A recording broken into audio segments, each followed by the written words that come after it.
As 1963 begins, John F. Kennedy is in the White House. The Green Bay Packers have just defeated the New York Giants in the NFL championship game, not yet referred to as the Super Bowl. Telstar by the Tornadoes was the #1 song on the radio. Average American household income, $5,807. Gas was 29 cents a gallon. And if you wanted to buy a ticket to see a living legend at Madison Square Garden, it would set you back $5. That's a ringside ticket, by the way. Bruno Sammartino was here to take us through from 1963 through 1969. The only person I can think of that would be able to do that. Thank you very much for joining us. My pleasure, Sean.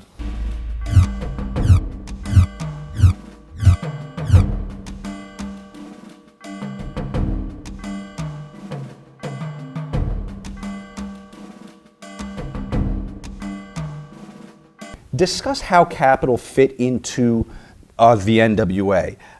Was it really just another one of the many territories under the NWA umbrella? Well, I never thought that they were exactly quite like that. They were more independent, but they cooperated more or less with the NWA. But they really didn't use the NWA like other territories did as far as their champion, for example. They had their own stars. Rocca, if you remember Argentina Rocca, or Antonino Rocca, he was a big card, in New York in the 50s, especially the late 40s and the 50s and that.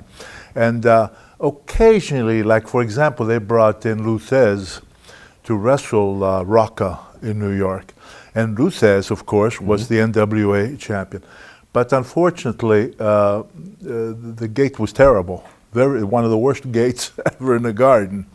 And so Tootsmond, especially, at that time he was younger than when I came around, he felt that, no, we have our stars and we do well with them. We're not going to be that close-knit to the NWA. What was the relationship with Vince Toots and, at the time, Doc Sarpolis, the NWA president? I don't know that the relationship, how good or bad it was, I don't know, because you're speaking of early on in my career. But I know that they had a good relationship with Sam Mushnick, who was the promoter in St. Louis, but he was also, president. With the NWA. At that time, I know that they had a good relationship. Some of the other names we hear, fill us in and get us up to speed. Willie Gilsenberg. Willie Gilsenberg was he was involved in boxing, and he got involved in wrestling, and he got in with Vince and Toots. He promoted some towns in New Jersey especially. Him and a guy they called Babe McCullen, they were partners. And then he got closer, more tied in with Vince McMahon and Toots Mond, and then they made him the president, as a matter of fact. But the reality is that it was Vince and Toots who were really the bosses, the promoters. But Willie was playing an important role as the president with publicity and all that kind of stuff. And he also kept promoting certain towns in Jersey and what have you. You had Zacco in Philadelphia. Well, there was Ray Fabiani in Philadelphia. But Phil Zacco did some of the Jersey towns and that. But more than that, Phil was a great guy. But Phil did all the bookwork for the IRS and all that kind of stuff. The accounting? Yeah. Oh, okay. He did a lot. Now, they brought in a CPA, whoever it was then, when they had actually filed with Uncle Sam. But Phil Zacco was the guy who was keeping all the records and everything. He was very important to the company.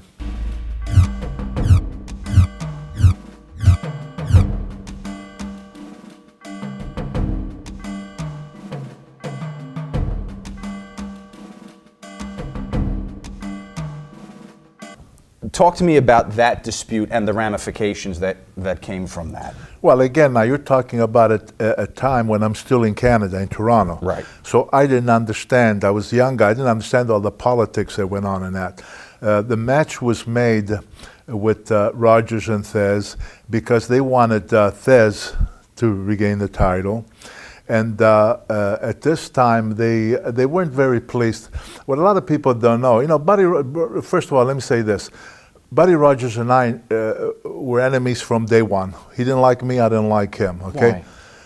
Why? I felt when I first met him, I had heard, for one thing, I had heard a lot of stories about him. the different guys that he hurt intentionally and stuff like this. But also that I had heard stories about him being a con man and about manipulator and all this kind of stuff. I didn't know the man, but when I first met him, I don't know if I was influenced by all these stories, but somehow I thought I saw that in this guy. Okay. I just saw it in him, and I guess, to be honest and true to yourself, I guess maybe I showed it. And he saw me as this young guy coming into the business and had done some good things like picking up Ace-Tex Calhoun, okay, before he came in. And all of a sudden, there's a lot of noise about this guy. He says, what a powerful guy, you know, from Abruzzi, Italy. They start calling me the strong man from Abruzzi and all this kind of stuff. But Buddy, when he came into the territory, he always brought his entourage of wrestlers. Buddy Austin, Johnny Barron, the Gabor brothers, Clyde Steves, a bunch of them. And what he always wanted to do was, Billy Darnell, who was a great super talent. A lot of them were great talents. Right. But he wanted to manipulate the territories and make these guys the stars. You know what I mean? Right. And anybody else who was already in that territory, they would have to be stepping stones for these other guys. Why were they so invested in Buddy? But Toots and Vincent J, they secede from the NWA as a result of this, just to keep the spotlight on Buddy and refer to him as the world champion still. They were hypnotized. Toots Mont wasn't as much. Vince, first of all, Rogers, you have to understand, was a great talent. Right. He was great in the ring. I mean, there's guys that have followed him. And we could argue where you could say to me, well, this guy I think was every bit as good or better. But the reality is Rogers had something about him that when he went in that ring, he stood out. You know what I mean? He wasn't imitating anybody. It was genuine arrogance. It was maybe. A genuine guy. Well, he was arrogant. And in that ring, he portrayed it in such a way that it came really across. But there was something about him that for one thing, the guy kept himself in good shape. Buddy always looked fit. He wasn't a steroid freak. He was a guy who worked out, and he had a genuine, good-looking body. He was a great performer in the ring. Can't take it away from him. And he was, you know, like I say, he had that arrogance about him that really could get to people.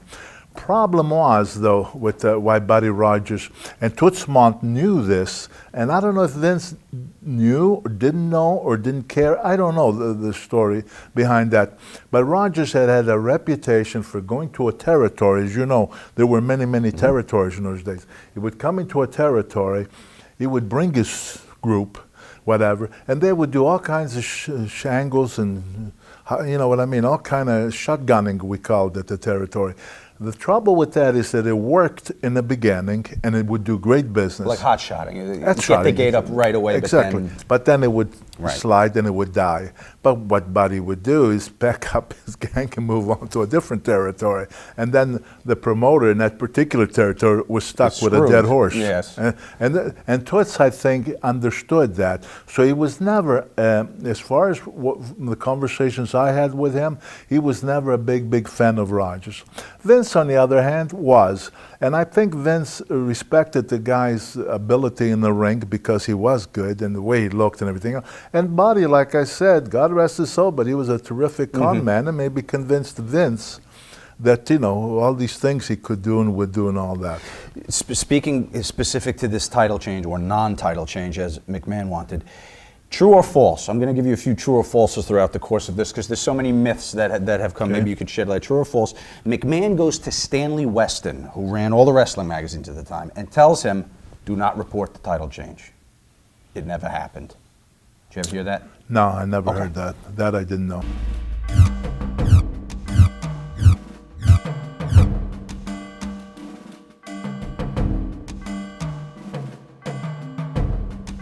Are people taking Rogers seriously as a world champion because there was a title loss that no one's talking about? Or back then, because of the territory system, no cable TV, right, were they really sequestered territories where you didn't hear what happened in Canada the other day. Yeah, right. Yeah, he was recognized as the champion in the territory of the New York, okay? I could say New York, but that territory. Right, sure.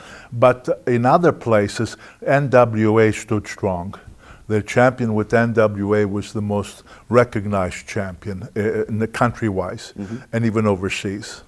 So Rogers was really recognized as the champion, but only people believed him as the champion, but only in the Northeast. Outside that area was strictly NWA who was the recognized as the champion.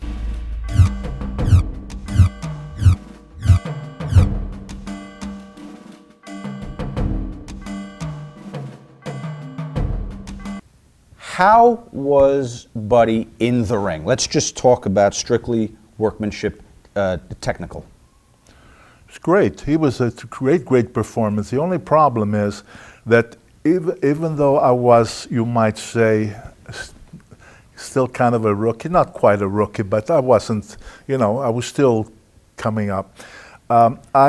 Because of my feeling of him and the stories about him, I was always tried to protect myself, because I knew that there were certain holds that he would do. For example, he would use a pile driver. You know what's a pile driver? Well, if you ever heard of Sammy Berg, they had to put a steel plate on his head from the pile driver. If you ever heard of Eric Pedersen, he got caught into Buddy Rogers, what they call the giant swing. And he made sure he lined himself up and let him go through the ropes to where he shot out into the audience, those harsh steel chairs, and he broke his leg, broke his arm, and he almost got killed. And there were others like that. I fell into that trap in Steubenville, Ohio, when Buddy Rogers was coming off the ropes, and he caught me with a body slam. But instead of slamming me in the ring, he slammed me, because we were on the rope, he slammed me outside the ring, outside, over the top rope and out. And you have to remember, in my day, we didn't have, like they have now, the paddings all over. It was strictly a concrete floor, and the chairs were very close because of the commission, doctors and all these commissioners. So there wasn't much space. So when I got slammed out there, I crushed chairs and stuff, and I got hurt. I really got hurt. And after that, I wasn't 100% convinced, I became 100% convinced that when you wrestle this guy, watch out, because of what he's, because even though he would swear and make you believe that it wasn't intentional, but I had never bought into that. Gotcha. Yeah. So he and I, that's like I say, things went from bad to worse.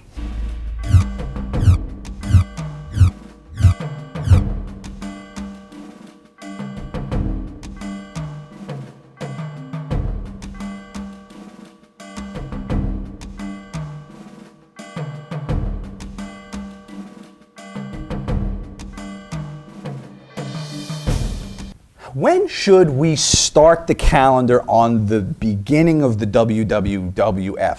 Is it this day when Rogers is given the first title? Is it when they secede from the NWA? In your mind, when did the WWF really begin? After he lost the title to Thez in Toronto. Okay. After that, they got all together, Toots and Vince and Willie Gilsenberg and I don't know who else was in the meeting. They decided that they were going to form the Worldwide Wrestling Federation, and they were going to go on their own, and that's when it came about. This title was one of those tournaments in Brazil, which you might have heard about. Yes. Is where he won this title.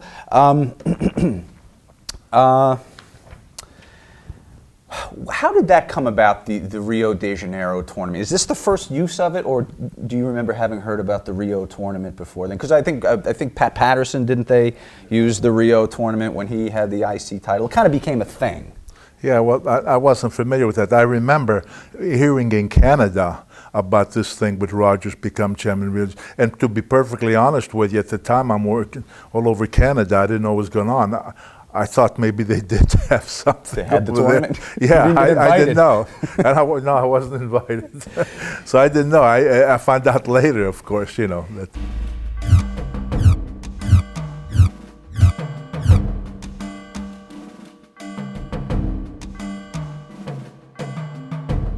What was it like tagging with Argentino Apollo?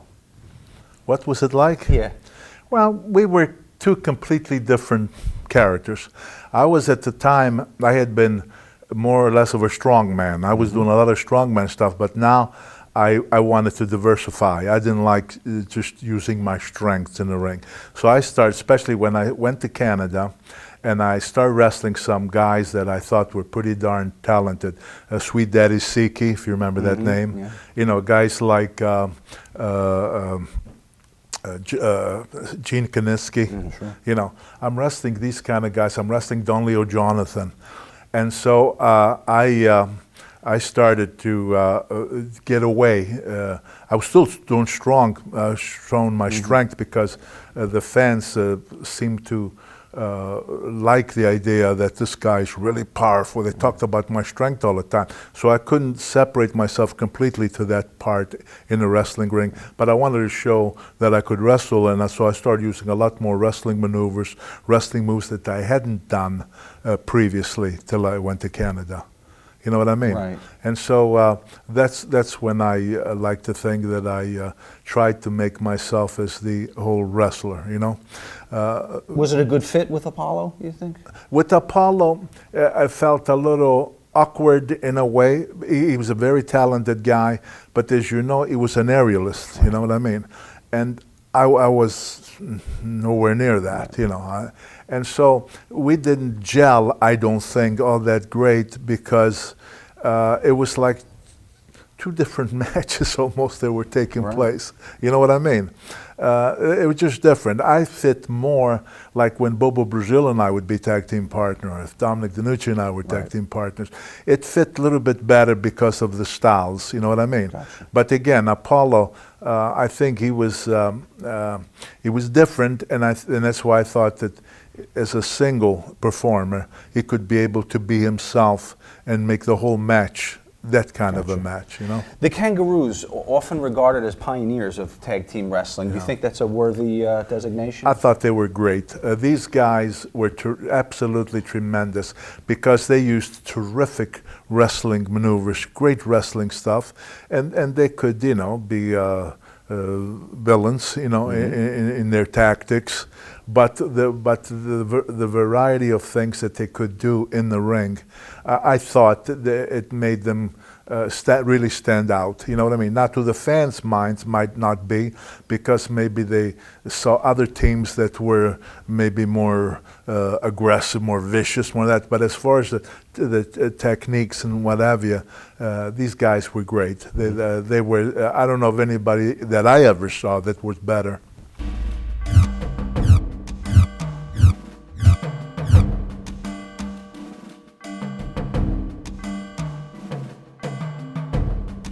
Well, Carpentier, again, he was a great athlete, great talent. As you know, he represented Canada in the Olympic Games as a gymnast and all that. So he was very, very good at that. And he became very, very popular. But like Rocca, you know what I did to better myself? I used to see all these stars, okay, that I admired and respected tremendously. But whenever they wrestled, if I was in a card with any of them, I would watch them. I want to study them. And what I learned very early on, especially when I was in Canada, I learned that watching Carpentier, watching Rocca, and watching some other people, that they, as talented as they were, and they were great at what they did, but what I also saw was that most of their matches were very similar all the time. And I, in my own mind, even though I was no veteran at this time, I saw something wrong with that. I really did. And so I put in my mind that if I was going to be the head guy, the headliner in Canada or any place else, that I was going to be different. I felt that was extremely important. And that's really by observing, by watching. And I'll tell you how I was different, and I was different. There were people who judged me and they said, well, Bruno was too much of a brawler. And some said, but I looked at my opponent and I studied my opponent. And I didn't try to get him to wrestle my style. I wrestled his because I met different opponents all the time. And so if you met Hans Mortier, You went in there and you had a wrestling match because he was a European and he used all kind of beautiful wrestling maneuvers and that, even though he was an arrogant, like villainous type. But if you remember him at all, but he was a terrific wrestler. Well, if you wrestled Kowalski, then you had a completely different match. You know, these guys were all great, but they all had their way. And so by me, if I'm the headliner, and if I'm meeting them in their own game, then they can say, well, yeah, here's what Bruno's doing, what he did last month. There he goes again. Right. You know what I'm saying? Yeah. It was different. And I honestly believe that's what made me last as many years as I lasted because of that. Now, again, you'll find those who criticize this or that, but the reality is that when it came to the bulk of the audience, they evidently bought what I was doing because, not bragging, but I was a headliner for 20 years, 20-some years in the business. Absolutely. So there had to be a reason for that, and that's what I believe the reason was.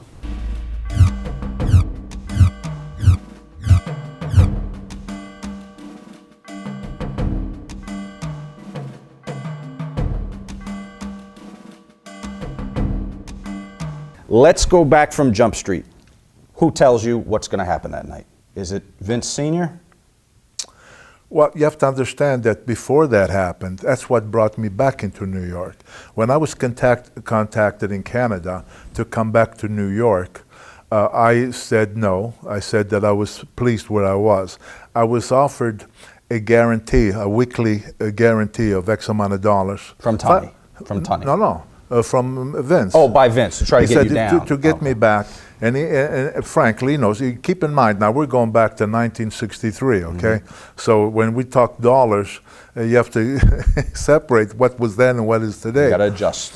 First, he offered me $500 if I'd come back weekly, and I said no, that I wasn't interested in that. I was leery because of my past and the things that had happened there.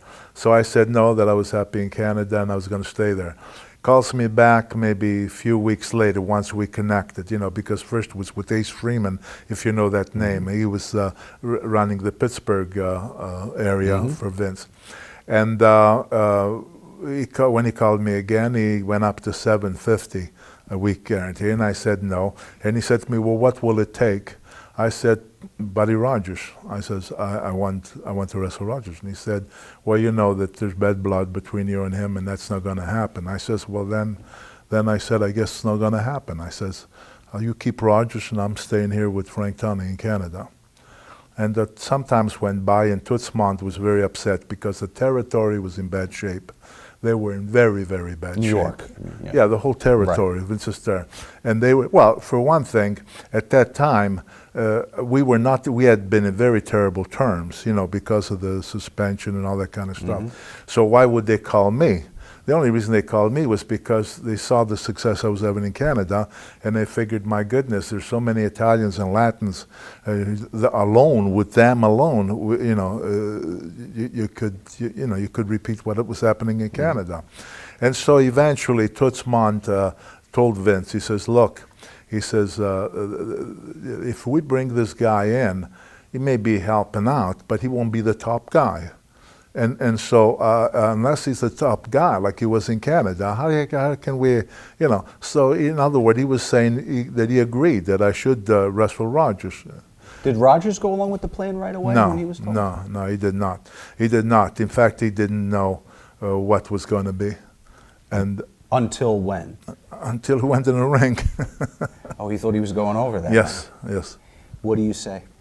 Do you say anything before the bell rings? Yeah, I said, you know, do your best, because I'm going to do my best. Do you think he knew what that meant? Well, he in all honesty, I don't know. He looked at me very strangely, and I know that I made it very clear. And I know because of my not trusting him, I didn't turn around to go to my corner. I backed to my corner. He turned around, went to his corner, and when the bell rang, I came. Well, anybody who saw the match, I don't know if you know if you saw. I came charging. Right. I came charging at him, and I slammed him against those ropes, and I was very strong in those days. Even though he resisted, but I scooped him anyway. I scooped him out of that corner, and I brought him up, and I gave him one heck of a body slam. And then I picked him up, and I threw him on my shoulder. I said, "Buddy, give it up, or I'll break your back." And he gave it up. Did Vince Sr. and Toots know the match was going to be that quick? I don't know. I probably doubt that. I don't think so, but I don't know. So they were okay with allowing you to go to the ring and Buddy to go to the ring, not knowing that he was going to give it up that night? No, but Vince Toots was the guy who said to me, I don't care what you do, if you can break his back. Toots didn't care. Vince wasn't quite like that. He didn't want to see that. He didn't want to see that up. He wanted to be regular, you know what I mean? Contest. Yeah, he really did. And in fact, afterwards, there are a bunch of stories that come out of all this. But what happened after that is that Buddy, by the way, had claimed that he had a heart attack. I was going to ask you, how did that come about? It came about the way it was told me. He was giving a talk in Camden, I believe it was Camden, New Jersey, at a banquet that he was in, and he was one of the speakers. And the questions came up, and they said, how did you lose to this guy 48 seconds? What happened? And he said that he had a heart attack 2 weeks before, and that they literally carried him on a stretcher practically before he went in the ring. The truth is that Buddy wrestled till the day before I wrestled him in the ring. He was wrestling every day, but that's what it was, and he stayed with that story. Yes, he did. Yeah, he stayed with that story to the end. Yeah, but of course that was nonsense. Take me to the locker room right afterwards. What happens? You come back. Yeah. Are you still babyfaces and heels separated? Yeah, they were completely separated. They was on one side of the garden, they were on the other side. So I never saw them or anything. Okay. Does Toots or Vince come up to you in a congratulatory manner, or? No, they didn't. I don't remember exactly what took place, but there was concern on Vince. Vince didn't want anything bad or anything like that. Like I said, he liked Buddy, he liked Rogers. Toots did not, and Toots was happy. I don't remember that night, but I remember because people went crazy. When after I beat him, people went so crazy. They grabbed me as I came toward the dressing room, and they were lifting me up on their shoulder. And it was really wild. So in the dressing room afterwards with the commission, they were trying to hold people back from coming in after the police finally got me in there. So I have no recollection of Vince or Toots saying or doing anything. But afterwards, Toots Mont made the remark that he says, "Kid," he said, "that was great." He says, "and I think that now," he said, "things are going to be much better around here." And they were. What'd you do that night? Do you remember, after the title win? Did you celebrate? I stayed in the dressing room till everything quieted down. And then I walked. I was staying at a dive on 42nd Street called the Holland Hotel. I mean, a real dive. It's all I could afford at the time. So I went there. And on the way, there was a long, those phone booths that they used to have. I stopped in there and I called up my wife. And because we were living the second floor of my parents' house at the time when we got married. And so I told my wife, I said, I'm in Madison Square Garden. I said, I just became the world wrestling champion tonight. She said, yeah, they just announced it on the 11 o'clock news in Pittsburgh. I don't know how they got the word there. And she says, Mom and Papa, she said, are here. And so my mom and my dad got on the phone, my sister and everybody, and they said, oh my God, we saw it in the news. Like they were so excited, they couldn't believe it, Just say, I'm going to see you 2 Sundays a month. Yeah, I went back to my hotel at this place I was staying. I went there, and there was a deli around the corner. I bought me a chicken from the rotary. I got me a chicken and a quart of milk, and I went up my room, and that was my celebration for that night. Let that forever be a world title celebration. Rotisserie chicken and a quart of milk. That's what I actually You young guys, that's all it takes.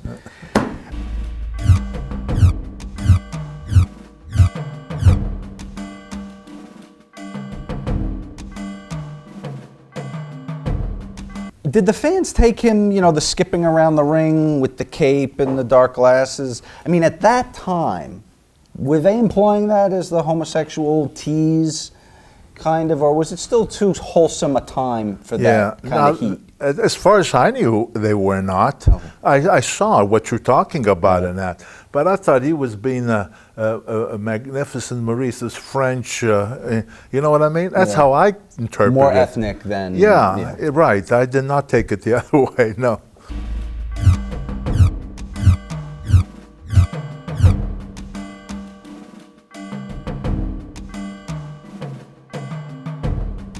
When someone like this comes in from the outside, boxer, football player, how smartened up do they have to be beforehand? Take Jersey Joe as a specific example. Was he smartened up? I never knew. A lot of times they would tell them, just say it as you call it, but don't be so quick like to try to disqualify anybody. Go strictly by the, if a guy gets pinned and you have a count of 3, you count 3.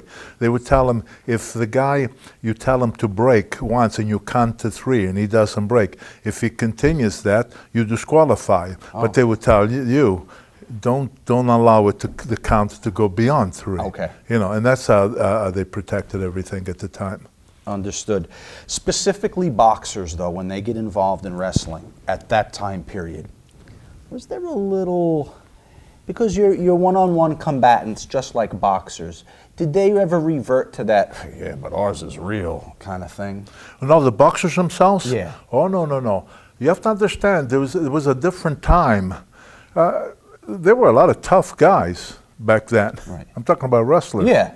And these boxers had great respect for those guys. They didn't think that they were anybody to fool with. They really didn't. Believe me, I know that for a fact. They did not. Right. You know, well, maybe after they left the arena, but coming in, did they feel, were they that respectful as well? When they came in the arena, in the dressing room, or after the match, extremely respectful. Okay. I had guys like Walcott referee me. I had Ezra Charles in Chicago referee me. I had two-time Tony Galento, if you remember him. He refereed me. And Jersey Joe Walcott refereed me a lot of times. And Jersey Joe Walcott was a good arm wrestler. And he would try some guys, and he beat a lot of the guys. But when he wanted to try me out, and I beat him pretty good. He said, he's telling the commissioner, he said, these guys are powerful, he says, I don't know that you'd ever want to tangle with any of them. They did respect. They had great respect at the time. That's good.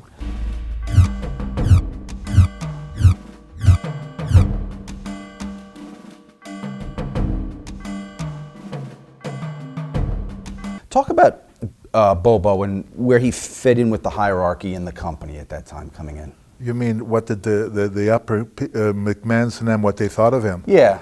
Well, first of all, you have to understand, Bobo Brazil was a gentleman. He never gave anybody any problems. He was the type of guy that, you know, he looked good for a big man. You know, Bobo was a very big guy. He actually weighed a little over 300. He weighed around 3'5", 310.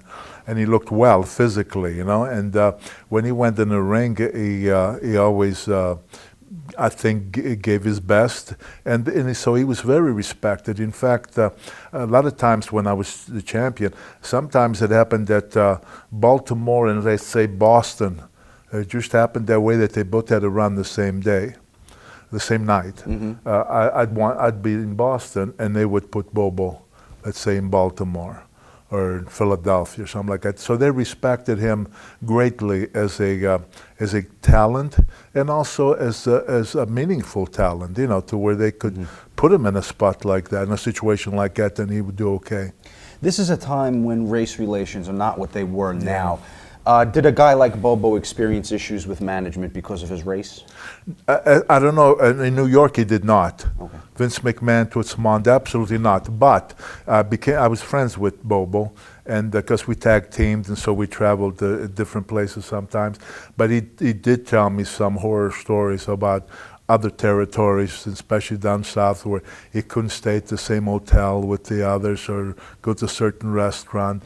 That was, for me, it was painful to even hear, because to be perfectly honest with you, coming from Europe like I didn't know all the history of the United States and that. And so to me, it was kind of a shock to know that some of these things were still going on in some areas, you know. But New York was an area that was not. No, absolutely not. No, I know that Vince McMahon, Entwismond, and them, Phil Zacco, Willie Gilsenberg, they absolutely liked Bobo Brazil. They liked Ernie Ladd. They liked Sweet Daddy Siki. Right. They really did, and they treated him very well. Along those lines, James Dudley was running the Capitol Arena at the time, which was a bit of a coup, right? Because didn't he run the building? I know he was always there, but he was involved with boxing a lot. But then he was with Vince McMahon Sr., and he was always around with the wrestling matches as well. But with the boxing, I always thought, but hey, I'm not sure 100% on this, I thought he was more dealt with boxing, but he was tied in with Vince McMahon. He was a good guy, a very good guy, and I think Vince could depend on him on whatever it is that Vince wanted of him as far as the arena or whatever, I don't know, whatever went on. I really never knew too much about that, but I know that Dudley was always there, but they used to have fights there all the time too, and Dudley was always there. He was either a second to somebody, you know, with the bucket and all that kind of stuff. Oh, in the corner? Yeah. In the corners. Oh, yeah, yeah.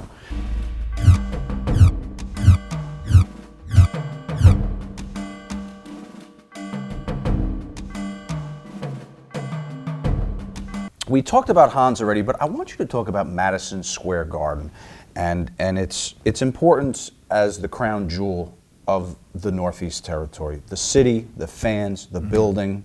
Was it everything for you that we hear it is? Yeah. I remember the first time I ever wrestled in Madison Square Garden. I wrestled Bull Curry, if you remember that name. And I got to tell you, I was very nervous because I thought, my God, Madison Square Garden? Do I belong to be in Madison Square Garden? I was nervous. I was excited. But I remember going in a ring, I was breathing heavy, like as if I had already been through a 30-minute match. That's how nervous I was, you know. And to see all those people and all that, it really did something to me. I don't know. But as time went on, and I, you know, became to accept it and relax with it and everything else. But one thing I never lost touch of, and that was the importance of that building. And I found out more and more of that as I traveled in different countries. For example, when I toured South America in 1966, I went all over. I went in Brazil, I went to Argentina, Bolivia, I went to Venezuela, and they would advertise me as from Madison Square Garden. That's wow. Madison Square Garden was the arena that they knew around the world. You know, so it was to me, it was the most important arena there was. It was written that during the 60s, as the company grew and the success of your title reign, Vince Sr. would throw lavish post-show parties at Jimmy Weston's Supper Club in New York after the monthly shows. Who would we have seen there? Were there celebrities coming in? Were you guys accepted mainstream? Nah, what you saw, Vince at Gallagher's, is that one you mentioned? Jimmy Weston's? Jimmy Weston's and Gallagher's. Gallagher's was in the Garden, wasn't it? No, Gallagher was a steakhouse on 47th Street, okay. I think it was. Yeah, and Vince would have some of his friends after a Garden show. But people like Frank Tunney would come in from Canada, or if some other promoter, or some... remember an actor named Horace McMahon? Yeah, he played Night in the City. I forget. Okay. I remember seeing him with Vince and Willie Gilsenberg, but I don't remember a large, or Weston might have joined them. And Vince used to treat all these people after the Garden, but I don't think it was ever more than that I've ever seen, more than maybe 10 people, 8 people, something like that. It was no big deal. Not that I ever seen or recollect, no. Very good.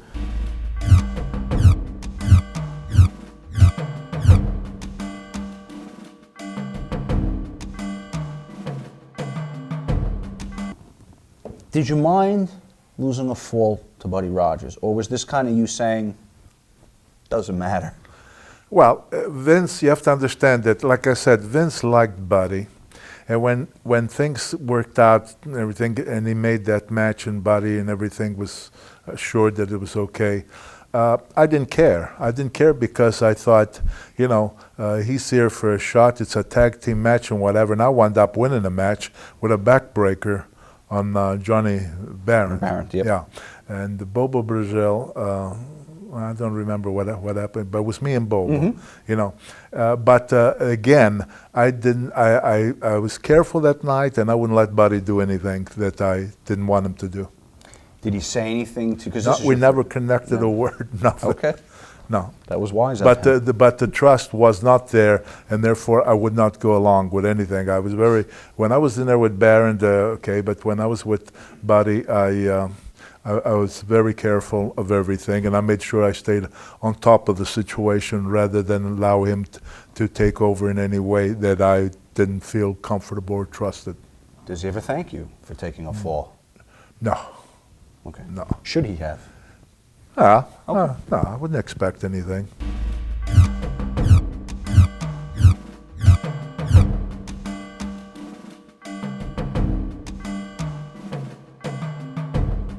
As a worker, I thought for his style of Killer Kowalski, I thought he was great because, you know, he wasn't, didn't use all the greatest techniques as far as wrestling goes, but he did enough of it, you know. But he was Killer Kowalski, you know, aggressive and hard. And it was amazing to me. I had the utmost respect for him because of his great conditioning.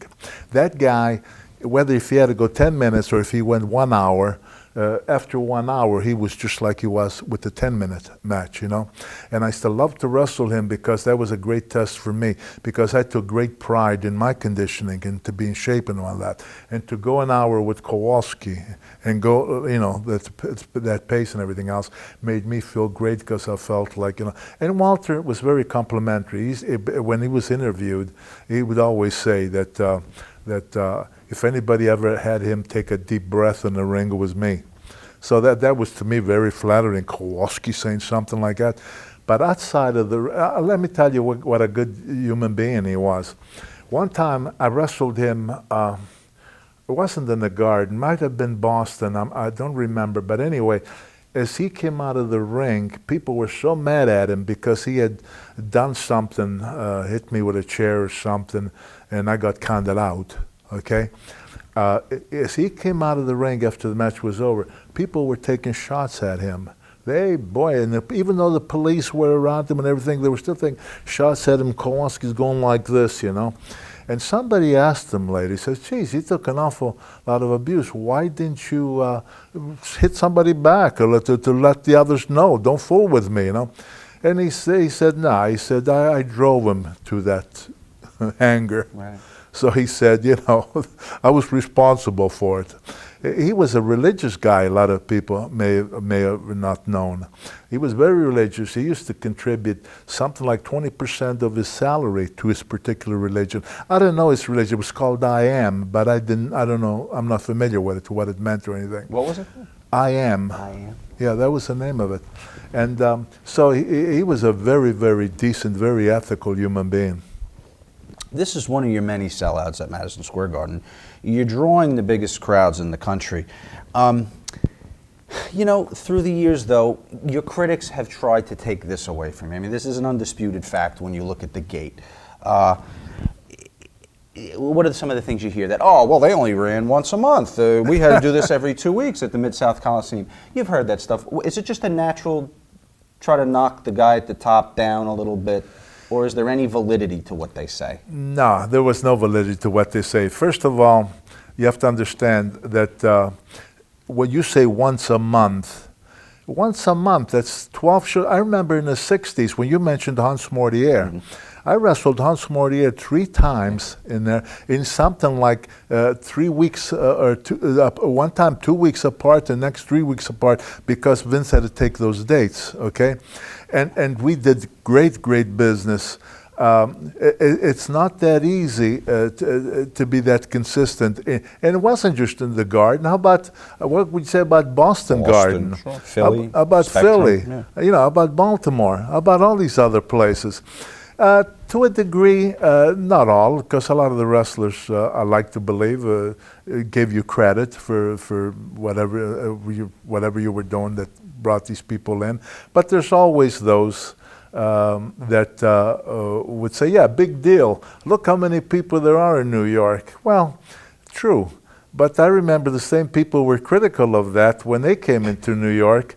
They didn't do anywhere near. They were going to do 3 programs between Hogan and Flair, for example, and they cut it after 1 or 2 because they weren't drawing the crowds. And same thing in Boston and other places. So they found out that what they don't understand is you have the population in New York, but there's 1,000 things going on in New York with the theaters and the sports and all that stuff. You know, Los Angeles has a great population, and they were dead for years wrestling-wise. Well, you know, so it's not just the amount of people. It's there's a lot of competition all over the place, and to get that many people all the time, it's not that easy. And then a lot of these guys they were critical of that, but they found out for themselves.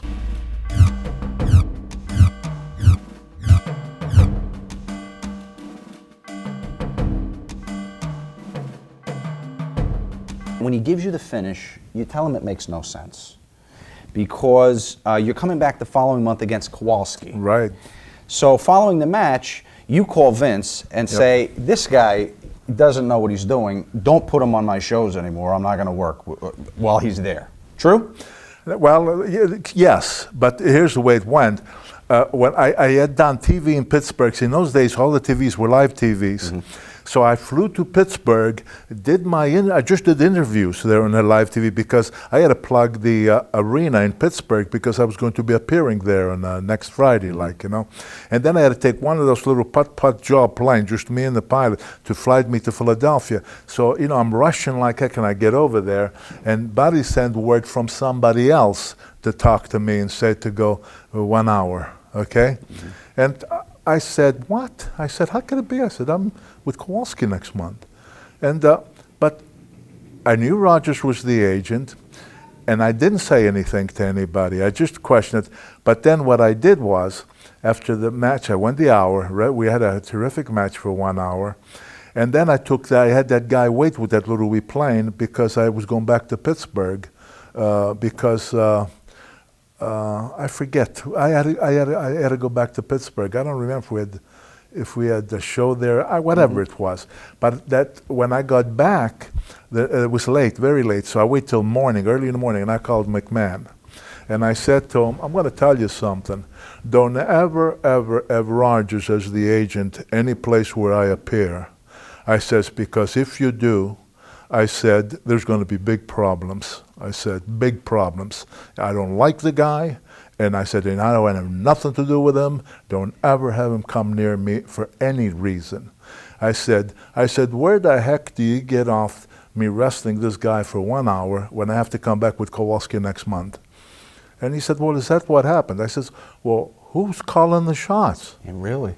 I said to Vince. Yeah. I says, I'm just letting you know. I said, you like Buddy, if you want him around, it's your business, but don't ever have him anywhere where I'm going to be.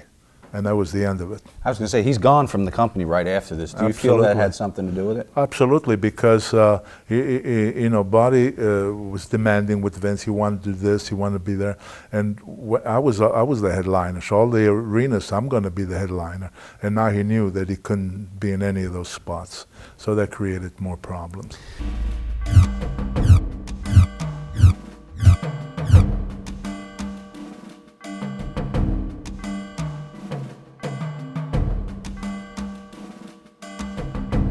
Was there bad blood when he left Capitol that he would come back and do this? Well, it was out. I was the champion, okay? And Tony, from Argentino Rocca, he was no longer top banana, and he didn't like it. And so when they talked to him about forming a company and all that stuff, he jumped, he jumped right on that because he thought that they're forming a new company and he's going to be the big headliner again. He really thought that he'd be able to? Unfortunately with Tony, I like Tony, he was a good guy really, but Tony had seen his best days bound. See, that's why I'm telling you that what I learned from these people, that a lot of people don't understand, whether they're critics or whatever, they didn't understand that Rocca didn't last as many years as a lot of people think because he was too repetitious every time he went in the ring. I'm telling you that this is how I learned for myself what not to do. I couldn't do the aerial stuff Rocca could do, but I wasn't interested in that either because that wasn't me, you know.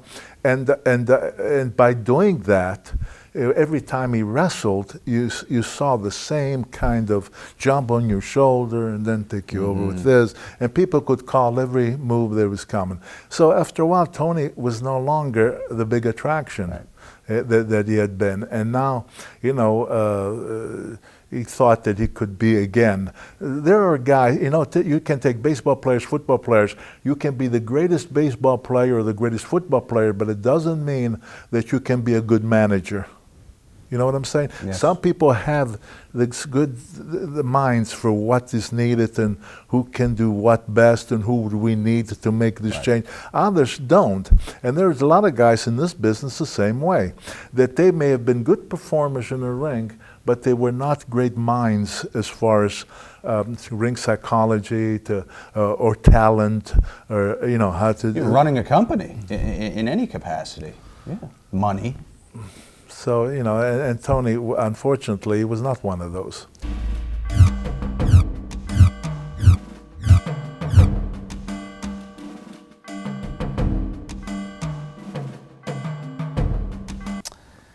Talk about Gorilla. Here's a big guy who was tough as nails, breaks his ribs early in a match with you. Yes, in the very beginning.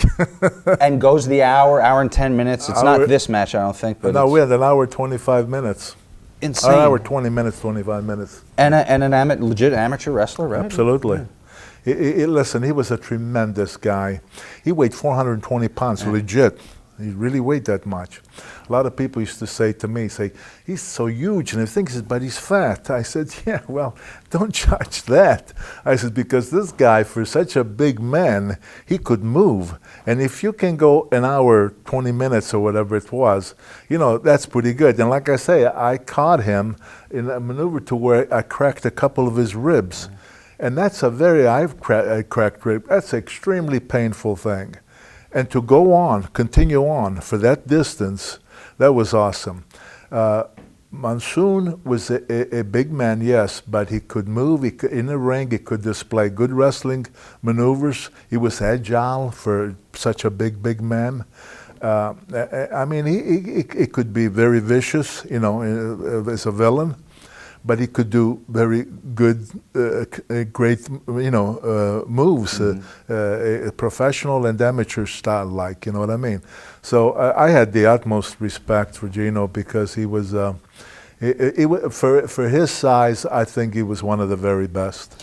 And a guy that the McMahons eventually see does have a mind for the business and move him into the role of running TVs and stuff later on.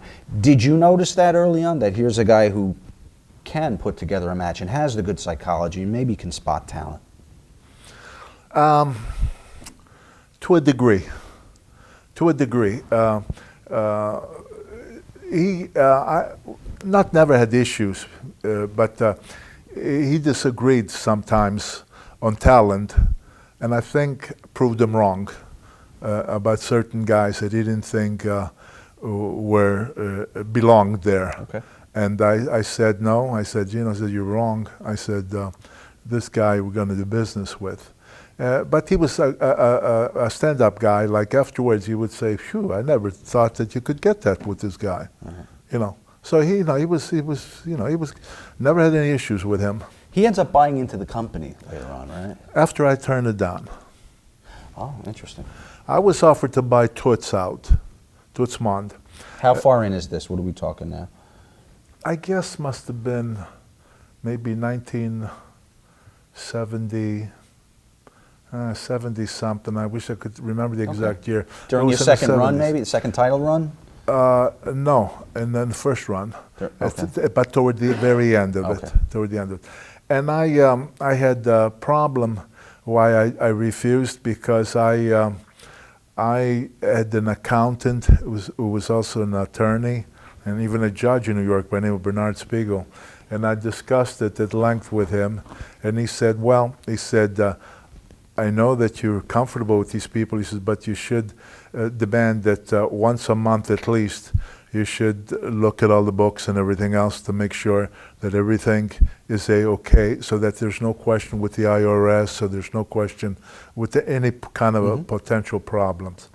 And I, in a meeting, told Vince that, and Vince says, no, I don't want no outsiders to come in or involved in anything. And I said, well, then Vince, I says, I'll just go on and continue to wrestle. Would you have been equal partners with, is that the he and I would have been the Toots and two partners, but after I turned it down, then Gino, Monsoon, and Phil Zacco each got 20%, and Arnold Skolin got the other 10%. And so that's how they're 50. And Vince was 50%.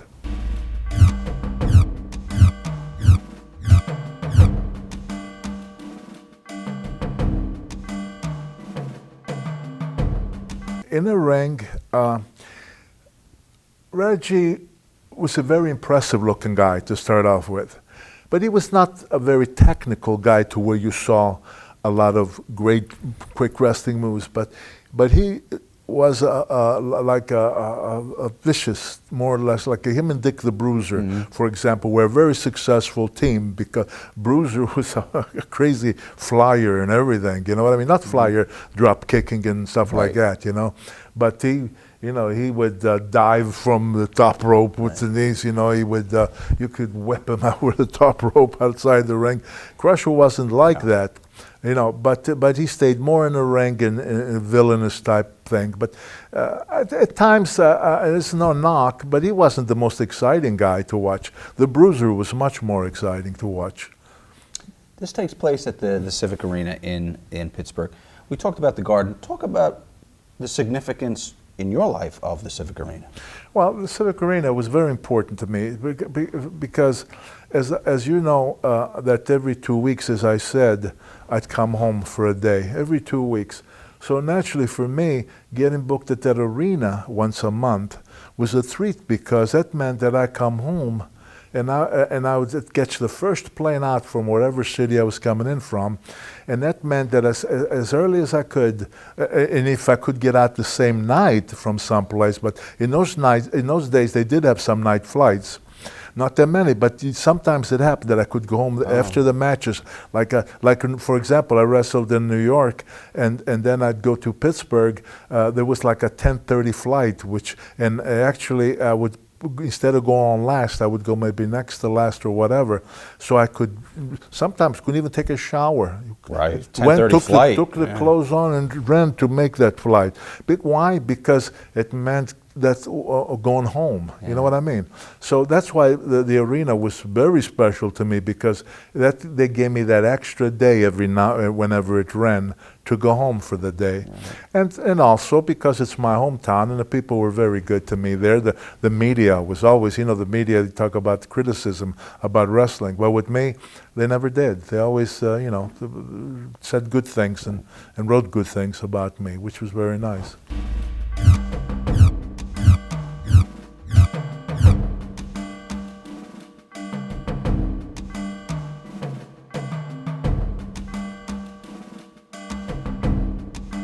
Take me through a typical week of television taping. Was it being done then as it was done later on, where you were shooting 3 weeks in one night?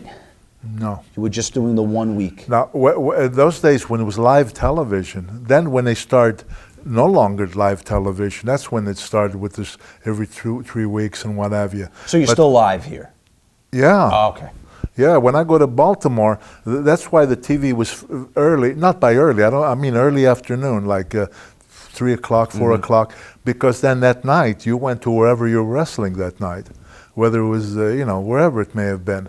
And same thing with Philadelphia, when you did the TV there, or Pittsburgh, like I said. These were all live TVs, and it made sometimes very tough traveling, because sometimes you really had to travel, go with the car to get to wherever you, like for example, we'd be in Sunnyside Gardens, then you were in New Haven, Connecticut. Well, boy, you really had to make some time. That's why we always get stopped by the police for speeding. We'd drive like maniacs to get there.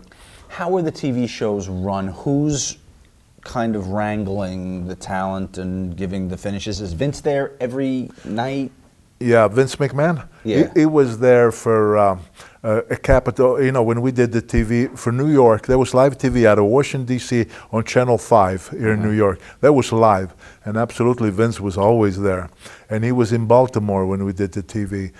Philadelphia, he would be there. Him and Toots Mondt would be there. Bridgeport, Connecticut, he would be there. Sunnyside, I don't remember if he would make all the Sunnyside shows, but he was very much there, you know. And he did make the TV matches, you know, Vince did. I have another true-false for you here. True-false, you were the one that suggested to Vince, if you put me on TV less, people will come to the house shows to see me. What it was not to put me on TV less, but to have me wrestle on TV less. Okay. I said I can't wrestle on TV. Once in a while, we'll give him a match on TV, but let me just come into interviews for my upcoming dates wherever they were going to be. I said, because if I wrestle on TV as often as you're suggesting or you want me to, I said people will have seen so much of me that they won't be as craving to come to the arena. I felt that would be overexposure of wrestling. I always believed that.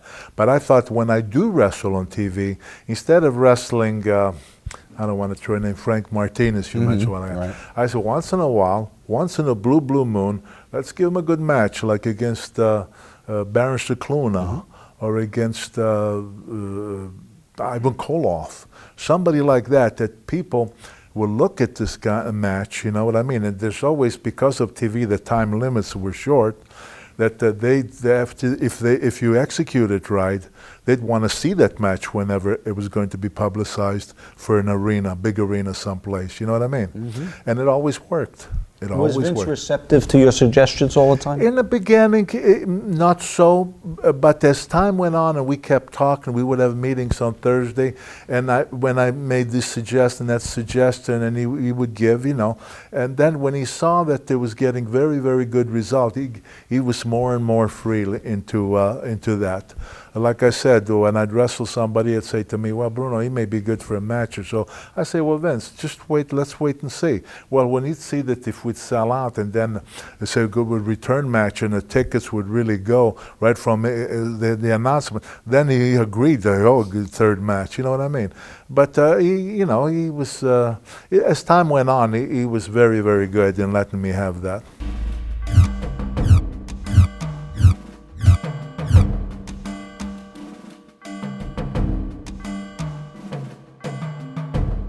Unfortunately, when I wrestled Gorgeous George was at the end of his career and in the beginning of my career. And when I saw that I was going to wrestle Gorgeous George in the convention hall in Philadelphia, I couldn't believe it. I said, I'm going to wrestle Gorgeous George, because I had seen him on TV years before when he was the big gun. Well, I didn't know when I came into the business at the very beginning that he was no longer the Gorgeous George, you know what I mean? His time had gone by, right. You know? And still, I couldn't believe it. But I'll tell you what it did for me that night. I never forgot it, and it stayed with me throughout my whole career.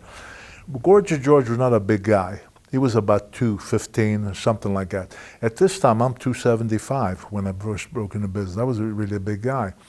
And so I'm excited. I was, wow, Gorgeous George, I can't believe. So when we went in the ring, and they announced the Gorgeous George, and he went through, the girl was spraying the ring, and he had this robe, you know, and all this kind of stuff. People booed, you know, because he was a villain, let's face it. And I come on. Then when we started wrestling, I did, you know, like he took me what we call a front face lock, you know, and I picked him up. Of course, he was so light, you know, for me. And I would toss him, you know, halfway across the other side of the ring. And people started hollering, hey, Bruno, don't hurt the old man. Hey, old man, why don't you go home? You're done. You're an old man. You're finished. I heard those, and it really hurt me deeply. I thought, my God, this is Gorgeous George. This is how it is when you're no longer and I swore to myself, I really got, that depressed me. I felt so bad for the guy that I said, That's one thing I swear to myself that I'm not going to do. I will not stay in this business longer than I should. I'm going to pay attention very carefully as the years go by. And when the time comes, I'm going to get out before this happens to me. And I did. If you know my record, I was doing really great. And then what was the last big thing I did? It was Larry Zbyszko. And we sold out everywhere. Sure. And after that, I retired. Right. So I can honestly say that I retired. They made you come back and play with Piper for a little bit. Well, that was unfortunate because I don't even count that as part of my wrestling career. I really don't. Really? No, I was kind of forced into it because my son was in right. And I was asked to put on the tights, and I said, "Are you kidding?" I said, "I've been out for 4 years. I had retired, and I said, I'm here as a color commentator." I said, "My body was broken. I mean, that's before I started having all these major surgeries that I had. I don't want no part of it." But my son was led to think that if I would put on a tights tag with him, it would be a break for him. I never wanted to be said by my son that I didn't cooperate to where he could have had a break. And very reluctantly I did, but I was very unhappy at that time because I didn't feel I belonged in there. I didn't want no part of it. But the funny thing is, and it's not for my bragging, if you know about it, you'll know it. As old as I was at this time, and I came in the Garden, I went to Boston. We sold out all those arenas. You drew in Philly, Boston, New York, absolutely. Pittsburgh. We turned them away in my town in Pittsburgh. And so, but then finally I said, that's it. Enough is enough. And then other things happened that I was against. Seeing the Hulk area where the steroids and all that nonsense. And that's when I said I got to get out. I told my son. I said, if you want to stay in the business, stay in it, but I'm out. It was nice that you did that for him, though. Whether it's recognized by all or not, it was nice that you did that.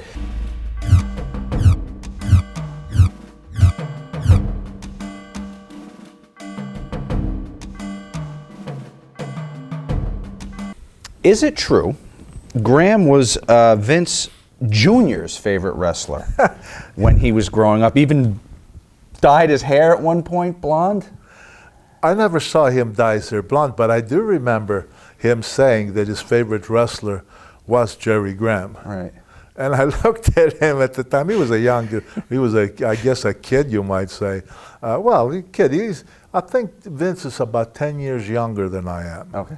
And so, yeah, he was a kid because at this time I'm like in my mid-20s, so he had to be 15, 16 years old. And he said that, and I looked at him like, I thought to myself, wow, that's his idol, Talk about the time where you accepted a challenge to do push-ups with the 300-pound Graham on your back.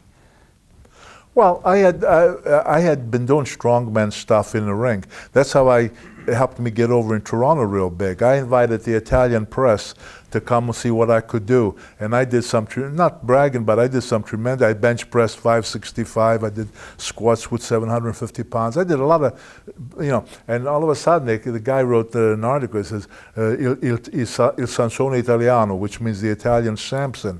And so I got that reputation, kind of being so powerful, So over here, they always, even though now I wasn't a strongman anymore at this period when I was the champion and all that, because I told you in Canada I wanted to diversify, I wanted to do arm drag, I want to do wrestling, I want to do everything. But they still, Vince naturally still wanted me to show strength because he felt that was an important thing, that the people to believe how strong I was and all that. And so every now and then I did push-ups not only with Jerry Graham, but I did with Monsoon too. I did push-ups on TV with him. And I did do that. So what was the question? That whether I could do it? It's an amazing feat. I mean, I just wanted you to address it. Well, back then I was a strong guy. Yeah. I was young, big, and strong.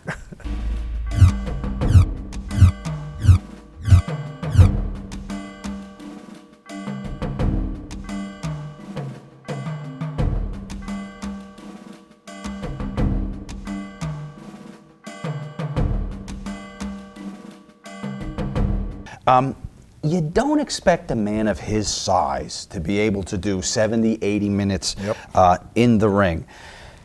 What is the key First of all, what's the key for anybody, your size, my size, his size, to do a match that long?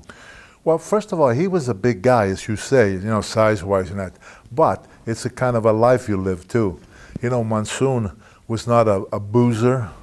He didn't do anything bad. Even though he was so big, you say, what did he eat? Well, he had a great appetite, but the times I've seen him, he didn't eat just to feed on junk foods. He ate good, but he ate large quantities. So he lived a fairly clean life that way. And because, remember, he had been a very good amateur, so he had done a lot of training in his day. And when he was an amateur, he wasn't 420 pounds, but he was in the 300-pound weight. And so he would, even when he was big like that, he was not a guy who liked to train with the weights, but he would play handball and stuff like those kind of sport where you had to keep moving. And he was very, very active like that. And for a lot of people, for some reason, their conditioning comes easier for some reason, I don't know, than others. I've seen guys that did work out a good bit, but didn't have that kind of stamina that they could go in there and do that. I really don't have the answer why that is. But you have to approach a match like that differently than if we were going to go 20 minutes. Your approach has to be different. If you know you're going an hour, the pacing, you have to have a sense of that, when to speed it up, when to slow it down. Are you conducting that at this time for Gino or the other guys? Or is it just something you both understood? Not always, but most of the times I did. Slow down, kid. Well, if I saw somebody's getting a little tired, I would put on a hold on them, And I would roll that arm or something like that, get the people excited. The other guy may be getting a breather, I know you think it's no big deal to you to go 80 minutes in a ring. It's inconceivable to me.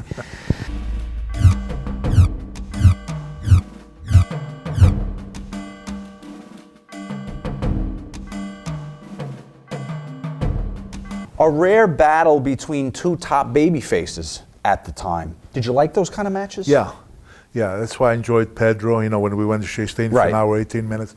Because I believed, even though I was in a minority, most people did not believe, I believed that what we call a babyface match, that it would be a good thing once in a while, not on a steady diet of it, but on once in a while, because I thought that it would be the kind of a match that people don't get to see too often, and that is two guys go in there and give a good scientific wrestling match.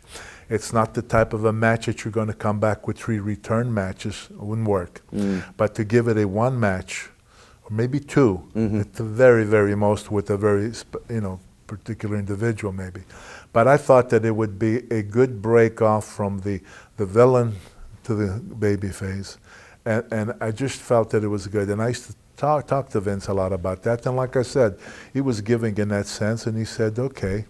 He says, let's go with another popular guy. And we did with Bobo. And I wrestled Johnny Weaver years before, who was a, baby face.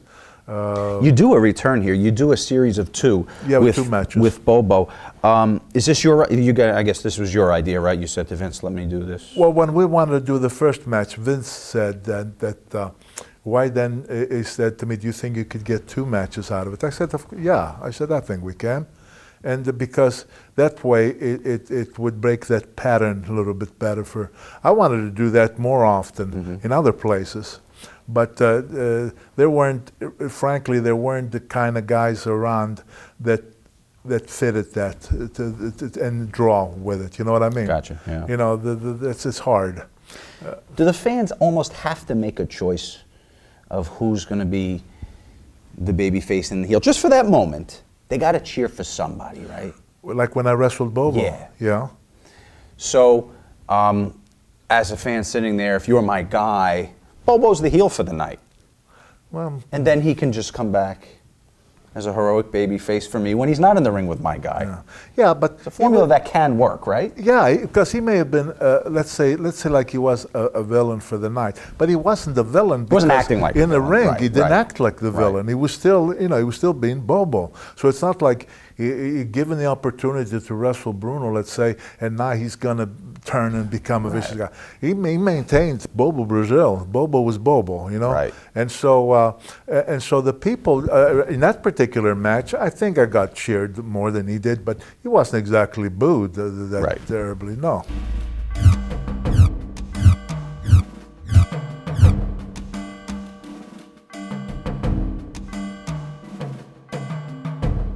Well, Fred had a style of his own. You know, he was not the kind of guy that you were going to do a lot of arm dragging and the tackles and you know what I'm saying. He was the vampire, is what he was, for God's sake. You know, but he had that ability to create that havoc with the fans. You remember this night? Oh, sure I do. He gave me a low blow, okay, and naturally, you know, I went down. And the people just went nuts. Even though they had the security around the ring, they couldn't control it. They were trying to get him in the ring. They were trying to go after him and everything else. And I got up and then I beat the hell out of them. You think the business will ever have that passion again with the fans, where just a low blow to the hero is enough? No, I don't. I hope I'm wrong. I sincerely hope I'm wrong. But that's all gone. Look at the way wrestling is today. You have a lot of good talent that does a lot of good things. They move well, in good shape, all this kind of stuff. I don't want to take anything away from anybody. But the way it is, it's completely different to where, look at what happens. They give it so much on television that they cannot go to the arena and come there monthly. They would die. They would, you know. But once in a while they can hit and run. They have a lot of good talent, you know, on TV that they put them all in, whether it's the Garden or Philadelphia, wherever they go, that maybe it gets the job done. But they can come back because there's no story, there's no return match that, you know, like it used to be. Freddie Blassie wrote in his book that Gilly Rizzo, Frank Sinatra's guy, pulled a gun on him in a locker room, and you were the one that stepped in and defended him. Is that true? No, he did threaten me. I didn't pull a gun. No, Fred exaggerated that. Gilly got so angry, he said to me, he said, I'm going to take care of this guy. And I said, no, I says, I want to take care of him. I said, I'm going to come back with him. I says, and I'm going to take care of him. I says, please. So he was mad as heck. Oh, because of the angle? Yeah. Wow. He was so mad. And I said to him, no, I said, Gilly, I said, please. I said, I'm going to challenge him in Madison Square Garden. He says, and I want to have that opportunity to really tear him apart. Saved his ass. Roosevelt Stadium, remember the venue in Jersey City? Yeah, I remember that place. I don't know how many times I wrestled there, but it was more than once. Yeah. I probably wrestled there maybe 2, 3, 4 times. I don't remember. But I wrestled there several times. Those passionate New Jersey fans.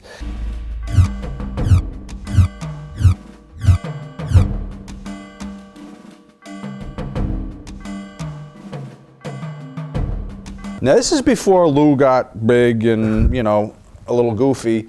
Talk about early Lou Albano for me. Well, if you saw Lou Albano when he was young in the business, he was a good-looking athlete. You know, he had played football, you know, in Alabama University on Bear Bryant. Bear Bryant's team? Yeah. Oh, yeah, he was on that football team. He got kicked out because Lou was a very hot-tempered guy, and Lou used to get into situations quite often, you know. And he was wrestling a little bit amateur, so then after football, I don't know the connection how he started training, but he started training in wrestling, and he became a pro. As a wrestler, he was never, and this is not a put down, he was never what you call a great wrestler, you know. But he was, there was something about him that I saw. As time went by, I heard him make some interviews. I said, this guy shouldn't be wrestling so much. He should become a manager because he's got the gift like unbelievable. And there were certain wrestlers that they couldn't promote themselves when they had to do an interview to talk about the upcoming match. They just weren't that good in getting that heat by talking about this guy. They needed a mouthpiece. And I felt that Albano, so I talked to Vince about that. And Vince says, well, if you really believe that, he says, let's give it a shot. Back then, later on, he would go on to be the wild party guy in the locker room with a bottle of vodka in his hand. Wow. Was he taking it more seriously back at this time, 64? Was he not the wild party guy with the bottle of vodka in his hand? You mean before he became a manager? Before he became a manager, yeah. As far as I knew, but I never, again, I was never around these guys that much after the matches, wherever they went. But in the locker room? No, in the locker room, absolutely not. No. I think that they came about when he wasn't a wrestler anymore, that he felt he didn't have to worry about being in the greatest shape and all that. And, he gained a lot of weight and all that kind of stuff.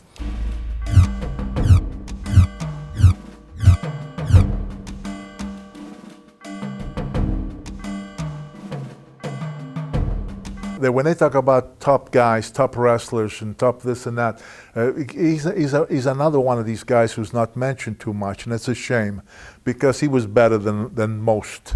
He was very, very good. He always in shape, 260, 265 pounds, good-looking guy. Again, no steroids, none of that nonsense. These were guys that were legit. Why is he overlooked? Just fall through the cracks? Yeah, I think so, because when they write about the great wrestlers and everything else, because he retired at a reasonable time in his life, and it was because of all this internet and all this stuff that's going on now, they kind of fall through the crack, as you say. Yeah. Another guy's Bobby Duncan. When do you ever hear of Bobby Duncan? And in my book, in my opinion, he was one of the best guys I ever wrestled. But yet I never hear his name mentioned anywhere. And I thought he was great.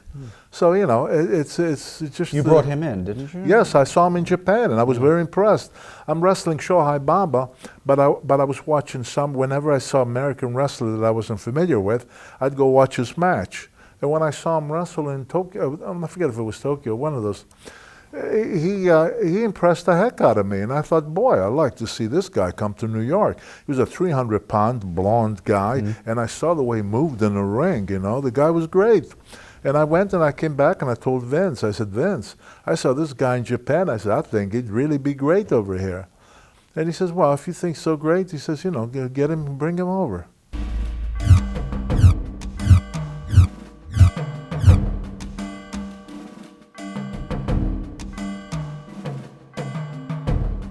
Was it played up in those days to draw the house that here's a former AWA champion coming in, or would you not mention outside competition? No. It was strictly, we took each individual as that person that we felt if he was the type that you could do good business with in all the arenas, and that's all that mattered. What was best for this club? What's his best thing to come back with and all that kind of stuff. But never looked at, he was champion over there, so let's beat him so it makes me look even bigger. But would you use it for a promotional thing just to give him credibility to say, here's a former AWA champion? Or the announcer may have done that. Okay. At the time I couldn't even hear because I'm in a ring or wasn't paying attention. But I'm sure they probably would say stuff like that, but always build him up as a great wrestler, great champion, all that kind of stuff.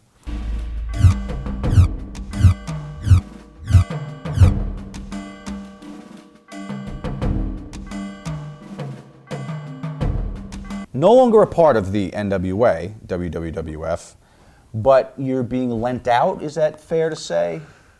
Let me tell you what is fair to say, and it's the truth.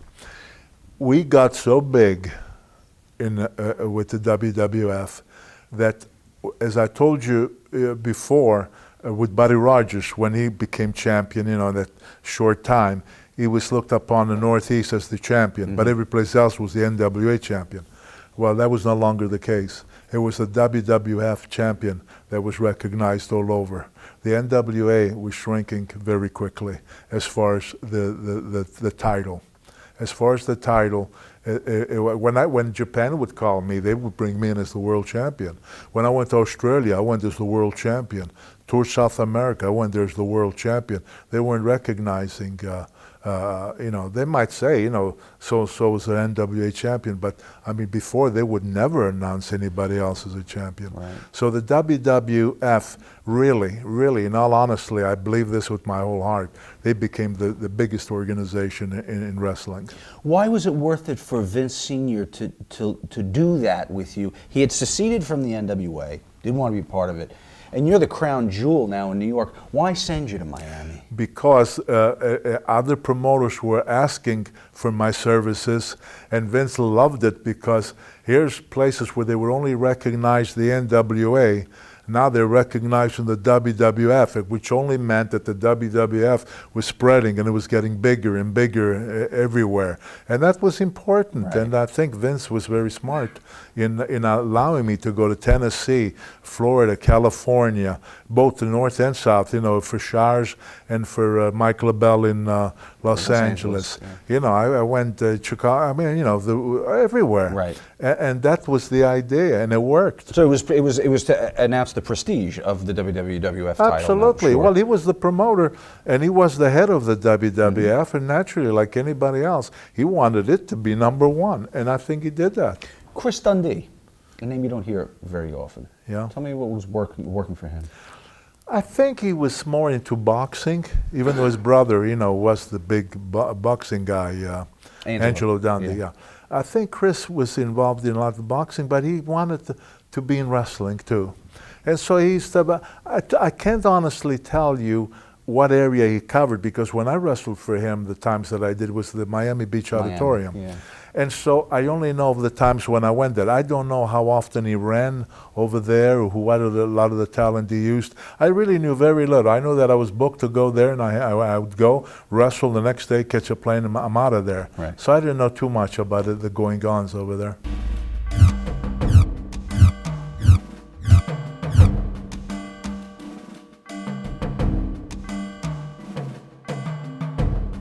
I thought that he was a pretty good talent. He came into wrestling, and I thought that he was doing well.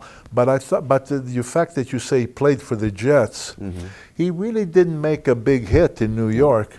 Like he did in the Carolinas down south. I don't understand that because, I don't understand. In a way, maybe I did, because football fans and wrestling fans were two different fans. They were not the same fans. So as a wrestler, he was a good card. Don't misunderstand. I'm not suggesting that he didn't mean anything, but he wasn't a big card here where they thought that, being that he had played for the Jets, they had high hopes that he was going to be much bigger than he became. He's actually gone very shortly after this, and the story goes, true or false, he's upset over a payoff, and he turns a table over onto Phil Zacco, and that was the end of him. Did you ever hear that? No, I never heard that, so I don't know. Is it something Wahoo would do, knowing Wahoo? Well, he had a temper. Okay.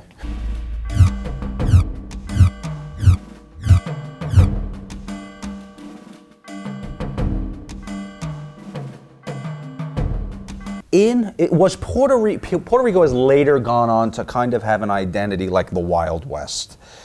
Was it like that in the 60s? Was it kind of wild and unruly? You mean as far as what? The locker room, the fans a little bit, bringing gimmicks to the... As far as locker room, I don't remember anything unusual. But in the matches, they could react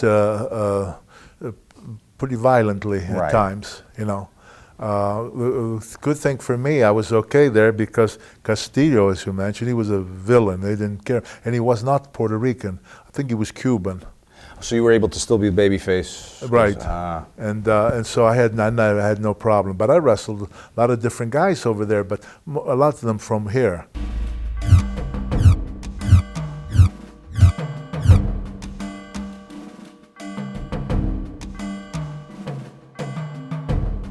It's an obscure challenger from your past. Do you remember the Golden Terror? It was Clyde Steves. Yeah, that was. Mask, I thought he was the Black Shadow. Was he? He might have been the Shadow as well. I actually wrestled as the Masked Shadow a couple of years earlier, and then became the Golden Terror. Okay. I remember him better as the Black Shadow. From black to golden. Yeah. Okay. Zembo Mosque. Any Zembo Mosque stories? That was a mainstay of the Northeast Territory for years. Do I have any memories of Memories that arena? of special No. memories of the Zembo Mosque? No, just that I wrestled there. I don't know if once or twice, but that's about it.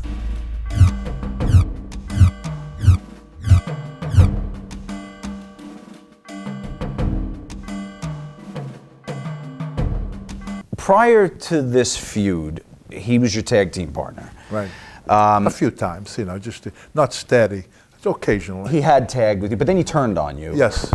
And this becomes a hot program for the year when he turns on you Absolutely. and draws sellouts.